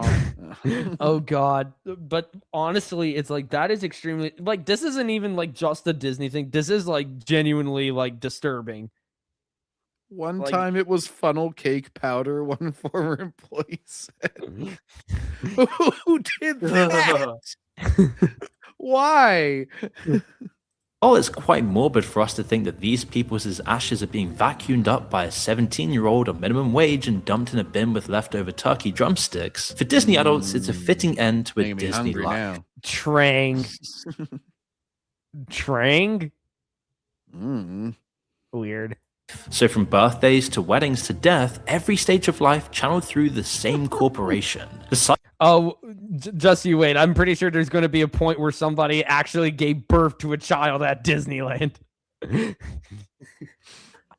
I mean, to be fair, they do the Rafiki, except it's the Disney D like on their forehead whenever they're born. I mean, to be fair, I watched Psych and I literally saw a woman give birth in the back of a food truck. So Instead was of a television Simba, show. instead of Simba, they're like Shilba. Oh no. Psychoanalyst Eric Fromm called this automaton conformity, the idea that people escape the anxiety of it's freedom by automaton, adopting but all right. prepackaged Wait, what? I think it's automaton, but all right. identities. You don't have to figure out who you are if someone's already done it for you. You don't have to face the terror of choice if the choices have already been made. This is exactly what Disney offers, a full identity off of the shelf. Your character, your aesthetic, your community, all handed to you in a gift shop bag. They go so far as to engineer the physical environment to make sure it sticks. Oh dear God, I am so glad I didn't fall under that. So this applies to a lot of things because this is what you get a lot with like someone who their bio says like their sexuality, their ethnicity, their everything, and that becomes their identity. And it's Free like, Palestine. yeah, well, they just need some sort of cause, and so they'll make up one if they have nothing else. And so it's just like whenever you're, the fact that you're lesbian or whatever becomes like your whole identity. And that's just like Eric DeButts, where he says like, I've been fighting for this for my whole life. It's like, that's a little sad, Eric, because it means you've just been marching around circles. Most people don't give a crap about. Even I'll admit it's like, I do like even this gatekeeping thing. It's like the gatekeeping is something I do, but it's not like my whole life. Yeah. The Disney witness protection. That's what it sounds like. Too weak to even think for themselves. They rejected their humanity to be shackled to a company. Hence why I use the term zombies. Parks use patented scent cannons, called smellitzers, hidden in walls and vents, firing specific fragrances at you hundreds of times a day. The olfactory system, theaters meaning do that too with like the popcorn smell. I'm not sure if it's all genuine. Whenever you walk in, you get that whatever that artificial kind of popcorn topping smell is whenever you walk into a theater. I mean, to be fair, I do love myself some movie popcorn. Oh, better absolutely. Than the stuff I get. like better than the home variety we have. Well, you can certainly make better if you get the oil and the corn mixture just right. I gotta try that at some point because you gotta make it. You gotta make it real. None of that air popped stuff or microwave or anything. Yeah, but yeah, movie theater popcorn I do love. I get a big bucket of it whenever I go Me to too. see Lord of the Rings Except or whatever. there's like no movie out right now for me to watch. Yeah, my next movie that I'm gonna go see is actually the Demon Slayer movie is coming back to theaters. I think on the 20th of March, and then they just announced that because it had been coming back to Japan for a little while, and then finally I just got one for. I'm hoping it's coming out in more theaters, but it's the Infinity Castle movie is coming out again in American theaters. And then Teenage Mutant Ninja Turtles, the Secret of the Ooze, the 35th anniversary. I'm going to that on one of the Sundays. Yeah. No, that's coming out. I think that's like March. I think that's like late March. That's coming to theaters for its anniversary pretty soon here. So I mean, it's like the only movie I know that my family's going to go see is the Super Mario Galaxy film, but genuinely, I don't even think I want to go see it because it's like that's just going to completely shatter my heart. Yeah. Because I already had to sit through the first Mario movie, and it was like, now that I know what they've done to Princess Peach, I cannot look at that movie the same way again. Like, you're a sexist. Call me sexist, but damn it, I will defend the original. I will defend the real Princess Peach to my dying breath. I swear I'll die on this hill. James under stress. James under stress is evil. It's patriarchy or something. I don't know. I'm gonna kick your patriarchy in the balls. Assuming you even have balls to begin with. Connects directly to the brain regions for emotion and memory, which is exactly why Disney invested so heavily in scent engineering. There are also over 30,000 unique paint colors across the parks, including a shade called Go Away Green, specifically designed to make infrastructure invisible to guests. Critical the background like, music. Go away now, Green. Oh my God, this is sounding like a lot like indoctrination and brainwashing. Dear Lord. Yeah, like the Ned Flanders world in that one Treehouse of Horror. Like I'm just spiraling now because I have I didn't know idea Disney was genuinely this evil. in the morning is fast and exciting. Evening Look at that, music slows down. Oh, the one kid. Oh man, of course the frame goes away right as I say it. But the one on. kid in the lower right of that last frame. The background music in the morning is fast and So exciting. there. Oh. Evening. Ah, damn it. Let me see. Let me see. The background music in the And morning pause. is fast. Yeah, so on the lower right, just to the right of the kid with the backpack, he's just kind of like got a zombie look. This yeah, guy? yeah. He's just like it looks like he's an indoctrinated zombie. Just like the rest of them. This, like, honestly, this is kind of This is creeping me out. And to think we still got one more video to go after this. At least it's one with timestamps that John. Oh yeah, that's pretty short clips. That's just a funny reaction. Can't wait to. And exciting. Evening music slows down to make you linger and shop. So the brainwashing extends from the physical environment and parks, which still constitutes the vast majority of Disney's profits, to its sprawling digital empire of content and franchises. Except nobody's watching ESPN. Well, that's the thing. The movies can all lose money. The streaming services can be unprofitable, etc. But if enough people keep going to these parks and none of it even matters, then they'll just keep holding on to the IPs and keep milking more shit out of their profits. And we keep ripping them apart. Mm-hmm. Disney, 1984. Yep. But the good thing is it sort of follows. Like, once you start losing pop culture relevance, then your parks aren't going to be as popular. It's sort of like, Blockbuster was going up until all of a sudden it crashed, and that's because it just lost all relevancy. And we'll be here to laugh and help rebuild. Mm-hmm. They started handing each film to a different director with a different vision and no shared outline. And everything fell apart. And there were a bunch of shitty visions too. And I love how he even used Star Wars specifically for this. Star Wars, they spent 2 films building up the villain Snoke, then killed him off with no explanation, and then patched it over with somehow Palpatine returned. A line so lazy it became a meme as soon as the credits rolled. Then there was the infamous Snow White, which we've made tons of videos on before. Hundreds. Oh, that's a good movie to rip into. If I saw this movie on a plane, I would still walk out. Oh my god, that comment song you guys have to listen to, because it's AI generated, but it's like it is fire and hilarious. Of millions was spent on a remake where the lead called the original weird and the princess stalker. With a guy who literally stalks her.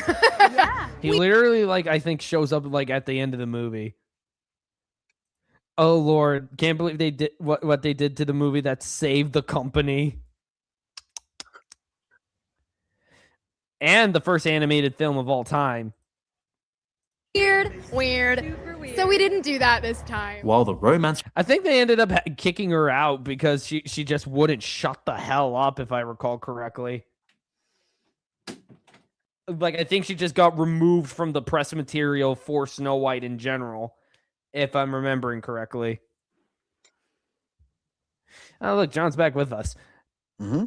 But yeah, it's didn't Rachel Zegler just kind of get pushed out of the mark? Oh, okay. I was right. They did boot Rachel Zegler from the marketing for the movie after. Ooh. Well, the one exec had to.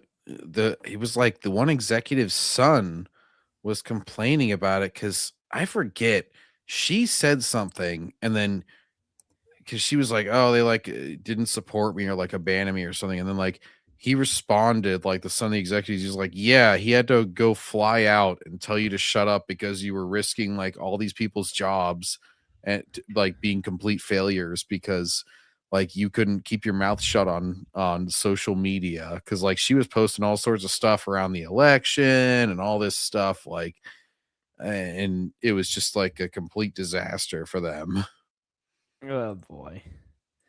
Was gutted in favor of Gorbos leadership arcs nobody asked for, where the dwarfs were replaced with CGI and it completely bombed and everybody hated it, completely desecrating the original loved one. There's a pattern across everything Disney touches now, where ideology takes priority. Where everything it touches, it destroys. Evil does not create, it destroys. It desecrates. Finds new ways to mock. Trust the shitty touch.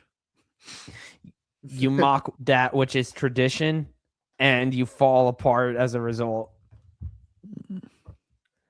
The King Midas touch. The touch of... Actually, it's more like when Homer was hired to become death itself, and he literally just killed people by touching them. Does anybody want to see Mr. Simpson show off what he does for a living? I believe you promised me a hot meal. Yeah! The storytelling. You've seen it with the... like they couldn't even bring in Tim Allen because he was conservative. Yeah. For the Buzz Lightyear movie. Conflicts in politics in Florida with just the parks alone. But also in movies and TV, characters are constantly rewritten to represent something. Honestly, I will say that one of the biggest crimes is Halle Berry actually looked hot in some of the real life photos I saw of her around the time this movie was coming out. So it's like the movie made her look ugly. I think it's Haley Bailey, but anyways. Well, it sounds so similar. No, it's I so know. easy to get the two confused. It's sort of like Danny and Dennis Glover. I can never remember which one's the old black guy and which one's the young black guy. Villains have become straw men actors, and they have really similar names. Characters are constantly rewritten to represent something. Where villains have become straw men for whatever ideological message the writers want to push. The old Disney movies at least told universal stories about love, loss, courage, and fear that could touch. And same with Star Wars, but everybody would have you believe that George was commentating on whatever was going on at the time when he wasn't. Everyone. Now even Bob Iger himself. It was only if you opposed the Vietnam War that you could like that movie. Even though it came out after the Vietnam War was over. For like 10 years. Publicly admits that Disney had been putting, quote, messaging over storytelling, and that he would finally no longer tolerate it. When the CEO of a company is saying, "Yeah, Bob, how did that work out for you, Bob?" Well, I also said we were going to do quality over quantity about 6 times, and that never happened, so, And now we got Dave Filoni in charge of Star Wars. And 'Cause now you're putting the guy in charge of Star Wars and Marvel should definitely be going on The View to make sure that everybody knows he's turning that stuff around. All those Star Wars and Marvel fans are really tuning into Whoopi Goldberg. out loud, you know the rot has gone deep. But Disney adults, as visible and extreme as they are, only represent the most obvious layer. They're the ones who wear their loyalty openly, but many of us contribute too, and often without realizing we're doing it. Star Wars, Marvel, and Pixar fans didn't sign up for Disney. Disney just comes for all of us. If you probably watch anything on TV, it's coming for you. When Disney buys these companies, it acquires fandoms. Entire generations of people who had built deep emotional connections. They pay for fandoms. That doesn't mean that they acquire them. Exactly. I mean, to be fair, the fandoms are still like pushing back, and it's obvious that it's doing something. Well, in like 2015, when I was like, oh, a new Star Wars movie is coming out, and I wasn't really paying attention to any of the studio, shenanigans or anything, and I didn't know how crappy it would be. Then I went to that in a freaking Obi-Wan, cosplay. But, by 2017, I was just like, it doesn't last long. That's the thing. You can only survive on the IP when it's new, when you freshly bought it. That's why these people want more content, because it's the only way that they can keep their monkey brains alive. Once you shit on it once or twice, then even the most fervent fans are just going to be like, I don't want any more of that. I'm just going to go back to the old stuff. And it's like, I'm actually going to probably going to go to a comic convention in April. And I'm thinking of going as the original series Starfleet captain. Oh, there you go. Like very simple and cheap. Mm-hmm. Like a $20 shirt. It should be easy to throw something together. Mr. Spock, I need you to vacate the bathroom line for me. Oh, come on. Captain Kirk's actually a badass. And so is William Shatner, too. Holy crap. The man's going to release a heavy metal album at 94. Oh, man. He's beating out Christopher Lee, who did it in his 80s. I swear. Brandon, William you can walk Shatner's up to people and go like, da, da, da, da, da, da, da, da, da, da, da. Ah. Yeah, I like William Shatner. Like honestly, I have to finish the original series. I'm like a couple of episodes away. Then I got to watch all 6. I really cannot wait to see how Picard stacks up to Kirk, because so far Kirk is like really good. Shut up, Wesley. Anyway, franchises suddenly found themselves at the company's mercy. And in some cases, the result has been nothing short of vandalism, as we saw with the failed Star Wars movies and series, or the constant Marvel. When they made they made the Nemoidians not racist anymore. That was lame. That Macnac is going to repair the ship. I'm like, what is that voice? That's lame. Thor, Dumb and Dumber, everybody. Ugh. At least this movie had the audacity to kill off Jane Foster's Thor at the end. Yep. Yeah, they stuck with the cancer thing. Or reruns that seem to get worse and worse and worse. She-Hulk was such a crime against humanity, considering how popular of a character she was. Oof. Like the John Byrne run is legend. Like that is the stuff of legends. Mm-hmm. Also, the fake Captain America movie, not starring Captain America. All the countless other franchises ruined in the blatant crusade of profit extraction. Now, oof. Oh God, with Dave Filoni in charge of Lucasfilm, what the hell do you think he would do to Indiana Jones? He would be oh gosh, I'm trying to think of like a women's version of that name. It would be Phoebe Waller-Bridges' character. Well, yeah, I know. I was trying to do a like, oh man, because it'd be some like female version of the name Indiana. But I don't think there really is one, unfortunately. That's because Indiana Jones is one of a kind, man. Also, yeah, this just looks freaking like all 3 of these look freaking hideous. Oof. Don't forget the crab. Wait, what was it? No, it was the seagull that was played by Awkwafina in The Little Mermaid. Didn't she like do some rap? Yeah, she had a cool song. He'd somehow put Ahsoka in Indiana Jones, make her to like, yeah. I was actually gonna make that joke, but then I was waiting for John to make his. Marion's like, don't stare at the Ark, because that's a reversal from the original. Whenever Indy's telling her not to stare at the Ark, but then Ahsoka is Indiana Jones in this scenario, so she'd just be like, I just stared at it and I defeated God. So there you go. Like, no. First thing he would do is Indy adopting a wolf. Oh no. Oh, there's that whole plot line with the dog. He's like, we named the dog Indiana, and then Indiana started fucking it. I don't understand what happened. You might roll your eyes at a grown woman sobbing over Goofy or Mickey Mouse, but Disney is an all-consuming beast that might destroy something you love eventually. As a kid, I literally, loved to see somebody dressed as Darth Vader, but I was a freaking kid back then. Mm-hmm. Yeah, fair enough. Mentioned it many times with films like Snow White, as this all tells us the most insidious thing about how the company operates. It isn't purely extrinsic, something bottled onto modern culture from the outside. It's intrinsic to our memories, our feelings, our sense of what safety and happiness mean. A company whose influence has grown inside of us since childhood. And it's the rose-tinted glasses. Mm-hmm. We need to start destroying them. Starts with something most of us completely underestimate. I mean, just think about some iconic Disney moments. Different films, different decades, different characters, but the same feeling. That warmth in your chest, that tug backwards to somewhere safe and simple. And because these people actually knew how to do their damn job. Oh, traditional animation. Don't get me wrong, in many cases, there is great cinema with Disney. The mere existence of Disney adults doesn't negate everything Disney has ever done. Oh my God, that one guy getting fed by Goofy. What the fudge, man?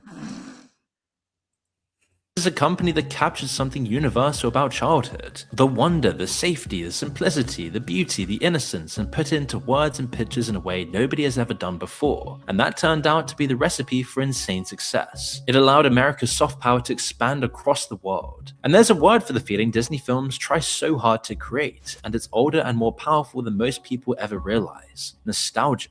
And it comes from 2 ancient Greek words, nostos meaning to return home, and algos meaning pain. It was actually coined as a medical diagnosis in the 17th century to describe the crippling homesickness of Swiss soldiers fighting abroad who longed for their homeland so desperately.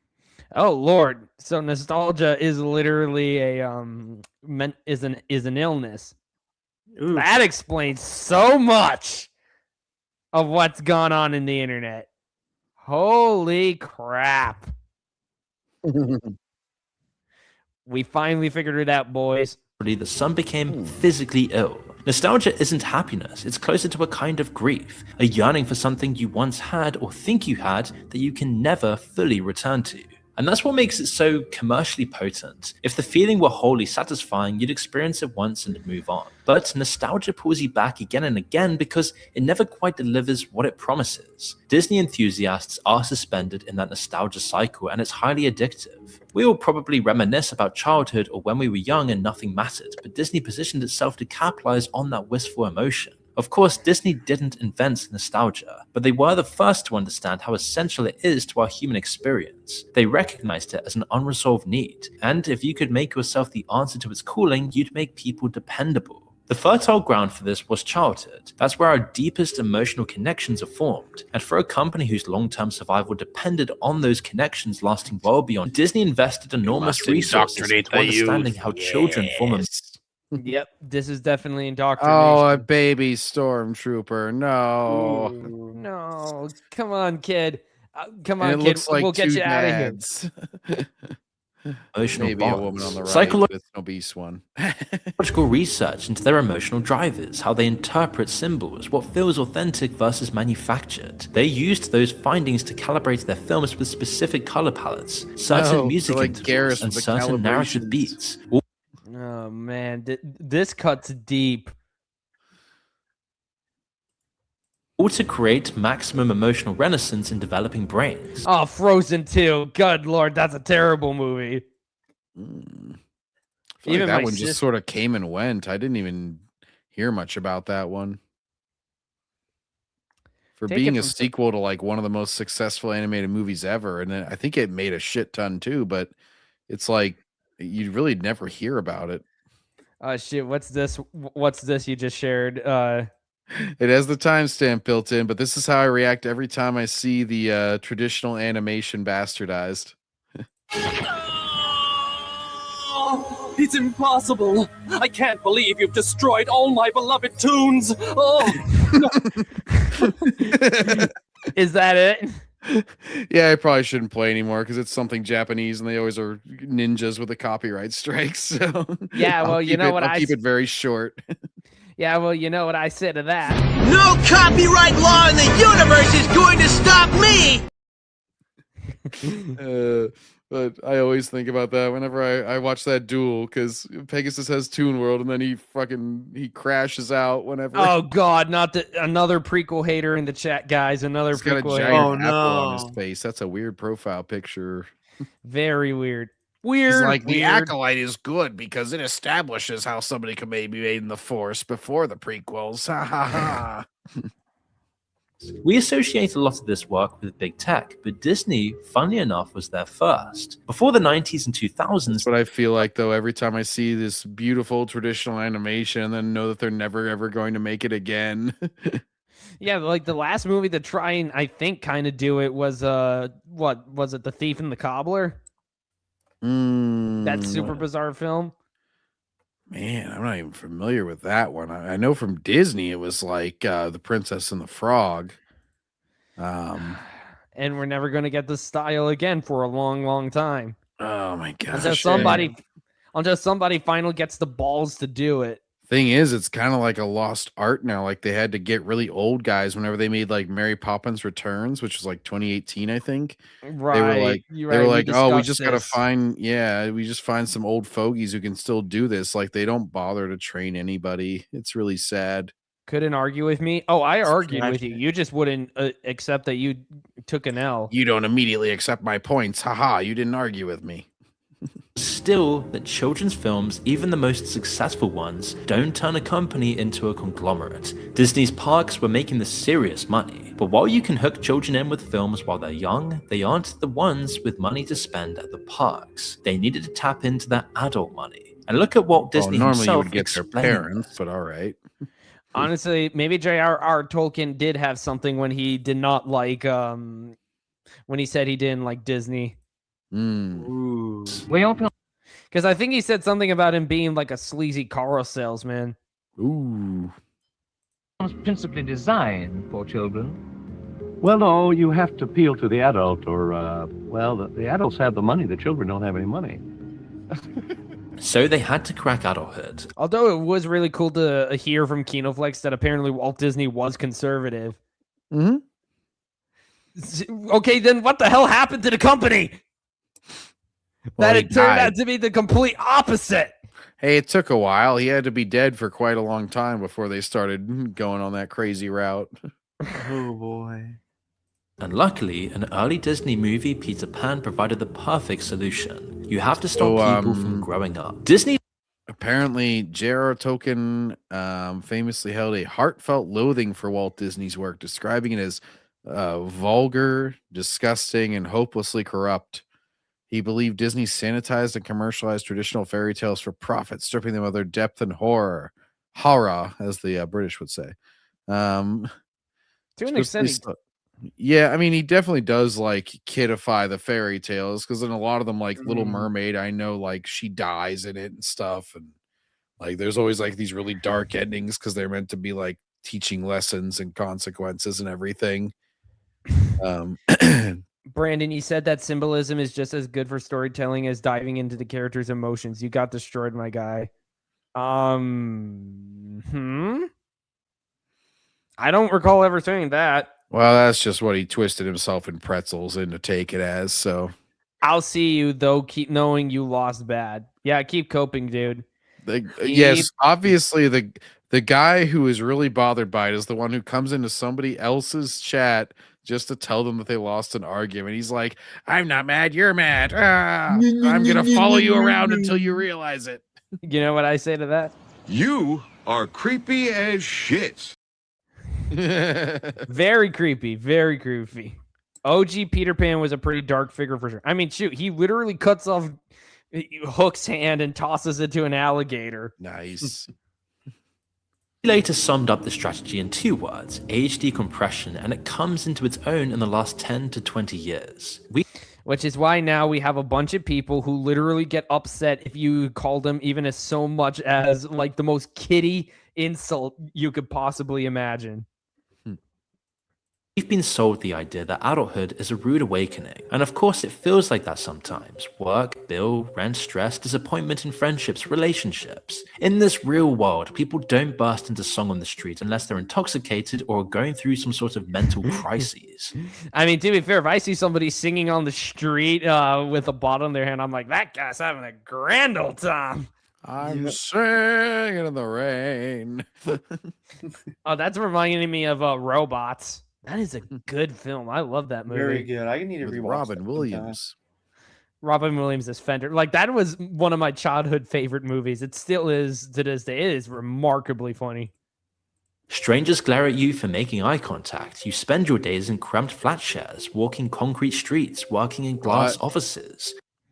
Or if I think you're like describing city life, I don't think you're describing everybody's life. I mean, shoot, I don't live in a big city, but I work at a grocery store where we literally have a incompetent boss. Yeah. Oh, dang. I mean, shoot, one of my friends just left. He just walked out because he got sick and tired of it all. Brandon taking a shot at his boss. Well, I'll take any shot. Obviously, I have to keep it anonymous if I want to keep my damn job, but have you seen the Cosmonaut Variety Hour video on the prequels from years ago? Yes, it's terrible. I would love to rip into it one day. Yes, yeah. Dedicate maybe a whole special to it.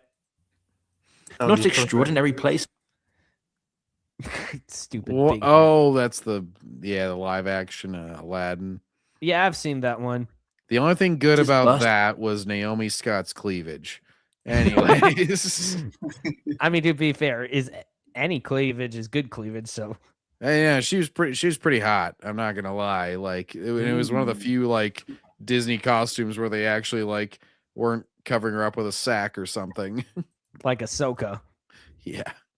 with color and life. This isn't what you were promised throughout childhood. You're a princess, a prince, a chosen one, just waiting to be discovered. But the problem is that when you treat adults like children long enough, they start to behave like the goofy infantilized again. Uh, Oh, yuck. I'm deeply disturbed by this. Yuck. of culture is now endemic to society. It's my safe They're space. also I'm protecting fucking my fat. energy. this is very disturbing. Protect Very My disturbing. Energy by Min Kine. That doesn't sound like an actual Obviously. name. That's a very trustworthy source, I swear. This is my self-care. We've built an entire vocabulary around retreating from challenges and wrapped it in the language of mental health, which makes it impossible to question. If someone says Disney is their safe space, what are you going to do? Tell them that their feelings are wrong, attacking their coping mechanism? You'd sound like a monster. And that No. You sound normal. Oh, trust me, I love playing the part of the monster.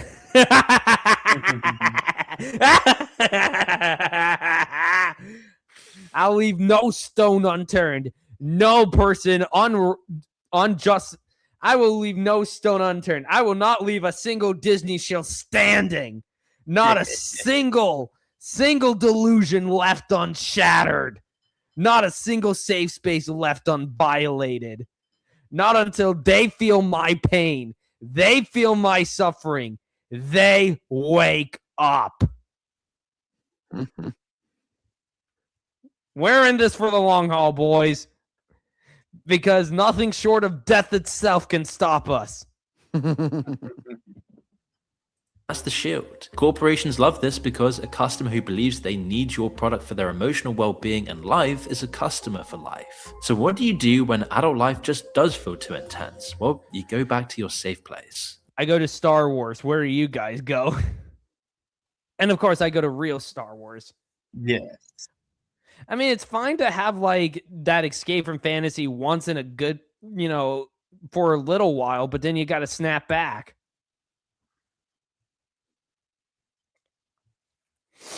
Because that's how life works. You can't escape it. It all comes for us. Now we all turn to our favorite form of escapism when we're in a rough patch. Oh, look, I literally go for all three. Thanks a lot, Iron Inquisitor, for making one of the catchiest songs I've ever listened to. You still would listen to that? Yes, I plan on listening to it again after the stream. Damn it. Can I ask why Attack of the Clones is a good movie? I couldn't bring myself to enjoy it. Dude, you got this. You got the chase scene in the beginning. You get Jango freaking Fett. You get the Battle of Geonosis. You get the Obi-Wan versus Jango. That little in the rain. You got the Geonosis arena. I mean, if you didn't like it yourself, it's like that's a you thing. I can't help you there. Got Christopher Lee, Count Dooku. You got Samuel L. Jackson with a purple lightsaber. The machinations of Sidious / Palpatine as he's working them right to their faces. You got Ayla Secura. Yeah, she's in the background, but still. Some played. Oh no, you also have Natalie Portman in all those revealing dresses. Oh yeah, Natalie Portman and whenever she's telling Anakin how much they can't be in love as she's wearing her tight leather push-up thing. She's like, "Oh, Anakin, we just can't get together." He's like, "Fuck you! I'm a literal teenager. You can't do this to me." He's like lemon grab. He's just like, "Unacceptable."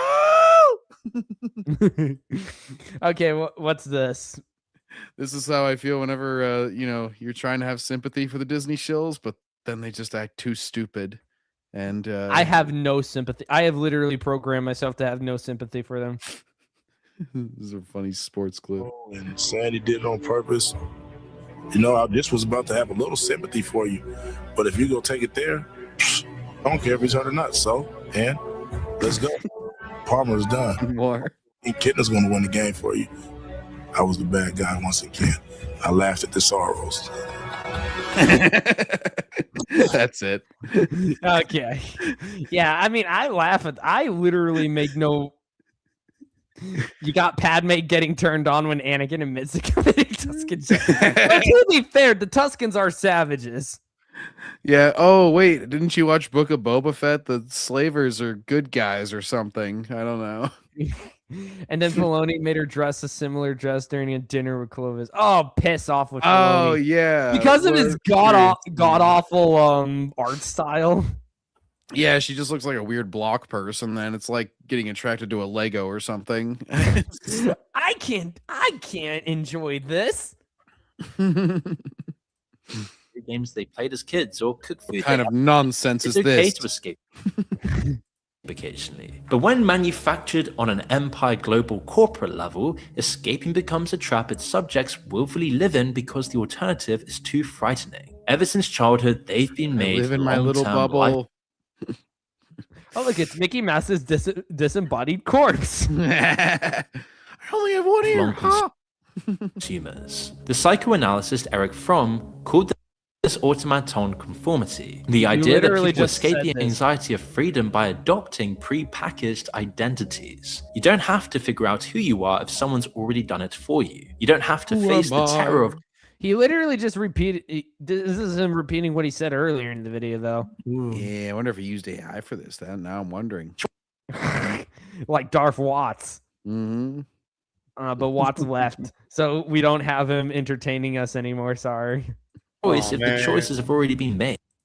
So in this sense, escapism might be the biggest misnomer of the century. People are going to the same place, consuming the same stories, riding the same rides, wearing the same ears year after year. There's no true exploration, just the illusion of exploration mirrored in a form that feels safe and easy. You might have illusions, Was Mysterio masterminding this the whole time? Or were they playing Mickey Mouse's Castle of Illusions? I have not played that game yet. I think they came out with a remastered version. I forget if it might be on PS3 actually, so it might not be on the modern consoles. Ah. Damn it. I know I I've heard played of like an HD version of it at some point, or like a remaster. I think one of the last remasters I played was Epic Mickey, which I like that one. Rebrushed, yeah. Yeah, I'm doing another playthrough of that one currently. And they're doing Metal Gear Solid 4. Finally, they're getting it off PS3. I still have my Steelbook back there. Awesome. This is allegory of like we're eating good on that front at the very least. Yeah, at least they're like on it. They didn't bastardize Metal Gear Solid 3 because that's got some, oh no, it's got some cleavage and stuff. They didn't censor anything, luckily. So Here's hoping. Have you seen Escape Pod podcast? The guy on it says TLJ is the third best movie in Star Wars. No, we don't necessarily cover the podcast because it's like that's way too much stupid to sit through. Yeah, even the reaction that I sent tonight, it was like I had to pin timestamps because I knew it was too much dead air to sit through. the cave, which is one of the world's oldest thought experiments. Inside the cave, the prisoners are chained up facing a wall watching shadows flicker in the firelight. They've never been outside to see the real world, and the shadows are all they know. So to them, the shadows are the real world. The important bit is what happens when one prisoner finally gets dragged outside. The sunlight is blinding, the real world is overwhelming, confusing, and just too much to process. It's kind of reminding me of that one movie Brendan Fraser was in where his father has them live in a bunker because they think it's a nuclear disaster outside. Oh, they like thought the Cuban Missile Crisis happened or something. Yeah. And then he comes out and he comes out and he has to adjust to the new world because he literally grew up inside a bunker. I feel like this when you're about to start a real adventure. You might step off the train, plane, or bus in an entirely new place and feel anxious yet excited trepidation. It could. You kidding me? I'd pull down the brim of my fedora and go off running towards adventure. I'm a born Indiana Jones style person, dude. Heck yeah. Marvel Maximum Collection was announced. The X-Men will come to die again. I actually had no idea what that was at the.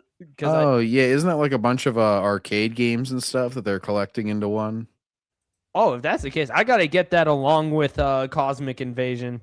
Yeah, well, then there's the He-Man game that's out now too, or that's going to be out. Excuse me, they just announced it, where like they had the actual She-Ra, not the Netflix one. Oh, finally. Well, that's in appearances, though. Writing could be a whole nother ball game. That's true. I mean, it's like a beat 'em up game, so I don't think there's going to be a whole lot of characterization, but there probably will be a little bit. The age of beat 'em ups and fighting games are back, baby. And it's like Looks like beat 'em ups back on the menu, boys. I really got to get around to working out my capture card and all that so we can finally start playing games on here. Dear God. It could also be something like starting a new job, going to a new school, or heading to university for the first time. It's uncomfortable by definition. This isn't your comfort zone. This is what makes it an adventure, and eventually you become more comfortable. These are the moments where life happens. But when someone feels thrown into the unknown, their first instinct tends to be that they want to go back. Disney manufactured a fake representation of adventure that keeps people cocooned inside their cave, and honestly, it's kind of evil genius. For the most extreme followers, it made the cave so beautiful, so emotionally optimized, so perfectly calibrated that the real world. Mickey Mouse got a shotgun. That was today. It's funny putting these clips back to back because it makes it look like Mickey's like hunting for Chip and Dale. Seen Strickland MMA. Do you really like the prequels? They're good, but aside from RTS, they're not great in my opinion. Do I really like them? No. I love them. Absolutely love them. All three. Just could never compete at all. But Plato's point wasn't that the cave is evil, it's that the prisoner who stays there will never know what they're missing. You can't miss a sunset you've never seen. You can't long for depth you've never experienced. The cave doesn't feel ignorance is bliss. You can't long for death. It sounded like that for a second. Like a cage, that's the deeper problem. And this is where this whole video stops being about a story on Disney adults and becomes a story about all of us. Because making us feel comfortable with the cave is the dominant strategy behind social media, behind every streaming service, and lately, generative AI. Every app on your phone is designed around the principle to keep it simple, keep it rewarding, keep them coming back. Swipe right, swipe left, like, subscribe, follow. Don't make anyone think too hard. Don't make anyone wait. Don't make anyone uncomfortable. Reduce every interaction to its simplest possible form and repeat it infinitely. They create environments where the content. Then what the fudge do we do to get out of it? Somebody. Content is familiar, the rewards are predictable, and the outside world, with all its friction and ambiguity, starts to feel like too much effort. Disney has been pioneering this model for 100 years, targeting psychological engineering at children. Building an empire driven by profit extraction at a level that puts people into more debt than substance abuse. Brainwashing you since you're a child to always stay a lifelong Disney consumer. And the greatest trick they played was making the fake world feel like enough, making the fake experience feel like a life. That big donut. That's the kind of donut Homer wishes he could have. Donut. Oh, come on. Don't crap out on me now. No. He's basically in the outro anyway. Yeah. Okay, let's move on to the final one. Assuming my computer works here. Come on, you stupid piece of although crap. it is getting kind of late. Okay, I guess we can handle it tomorrow then. Yeah. Yeah, it's nothing particularly relevant either. No, it's a couple months old. Yeah, it'll stay in the Discord. Well, that was certainly a very disturbing video to get through. Oh boy. There's an I don't article know. They called seem perfectly normal to me. Star Wars Ring Theory gives you lots of details about George's intentions on prequels and makes you very much appreciate. Oh, I gotta check that out. The Ring Theory is pretty cool. First time I'm hearing of it. But yeah, that was very interesting. What do you guys think of what we covered here tonight? I didn't realize how expensive all this Disney stuff had gotten. I didn't know how evil they were, really. I mean, I knew they were bad, but jeez. Indoctrination. Scary. The war's never over, boys. Just take and some. as far as that guy like going after OG, I wasn't even caught up on that whole drumming. It wasn't really much of a response because it was only like a little 3-minute thing of him laughing or whatever. But it was just him throwing a tantrum on he the is inside. Coping. He's coping and seething. Yeah, well, that was very much very interesting, very insightful stuff. If you guys like what you see here today, please make sure to like, subscribe, and comment for more. And make sure to check out Iron Inquisitor and JohnGetsGaming's channels. Links in the description below. And until next time, guys, always remember to be awesome. Good night, everybody. Peace out. I gotta put together an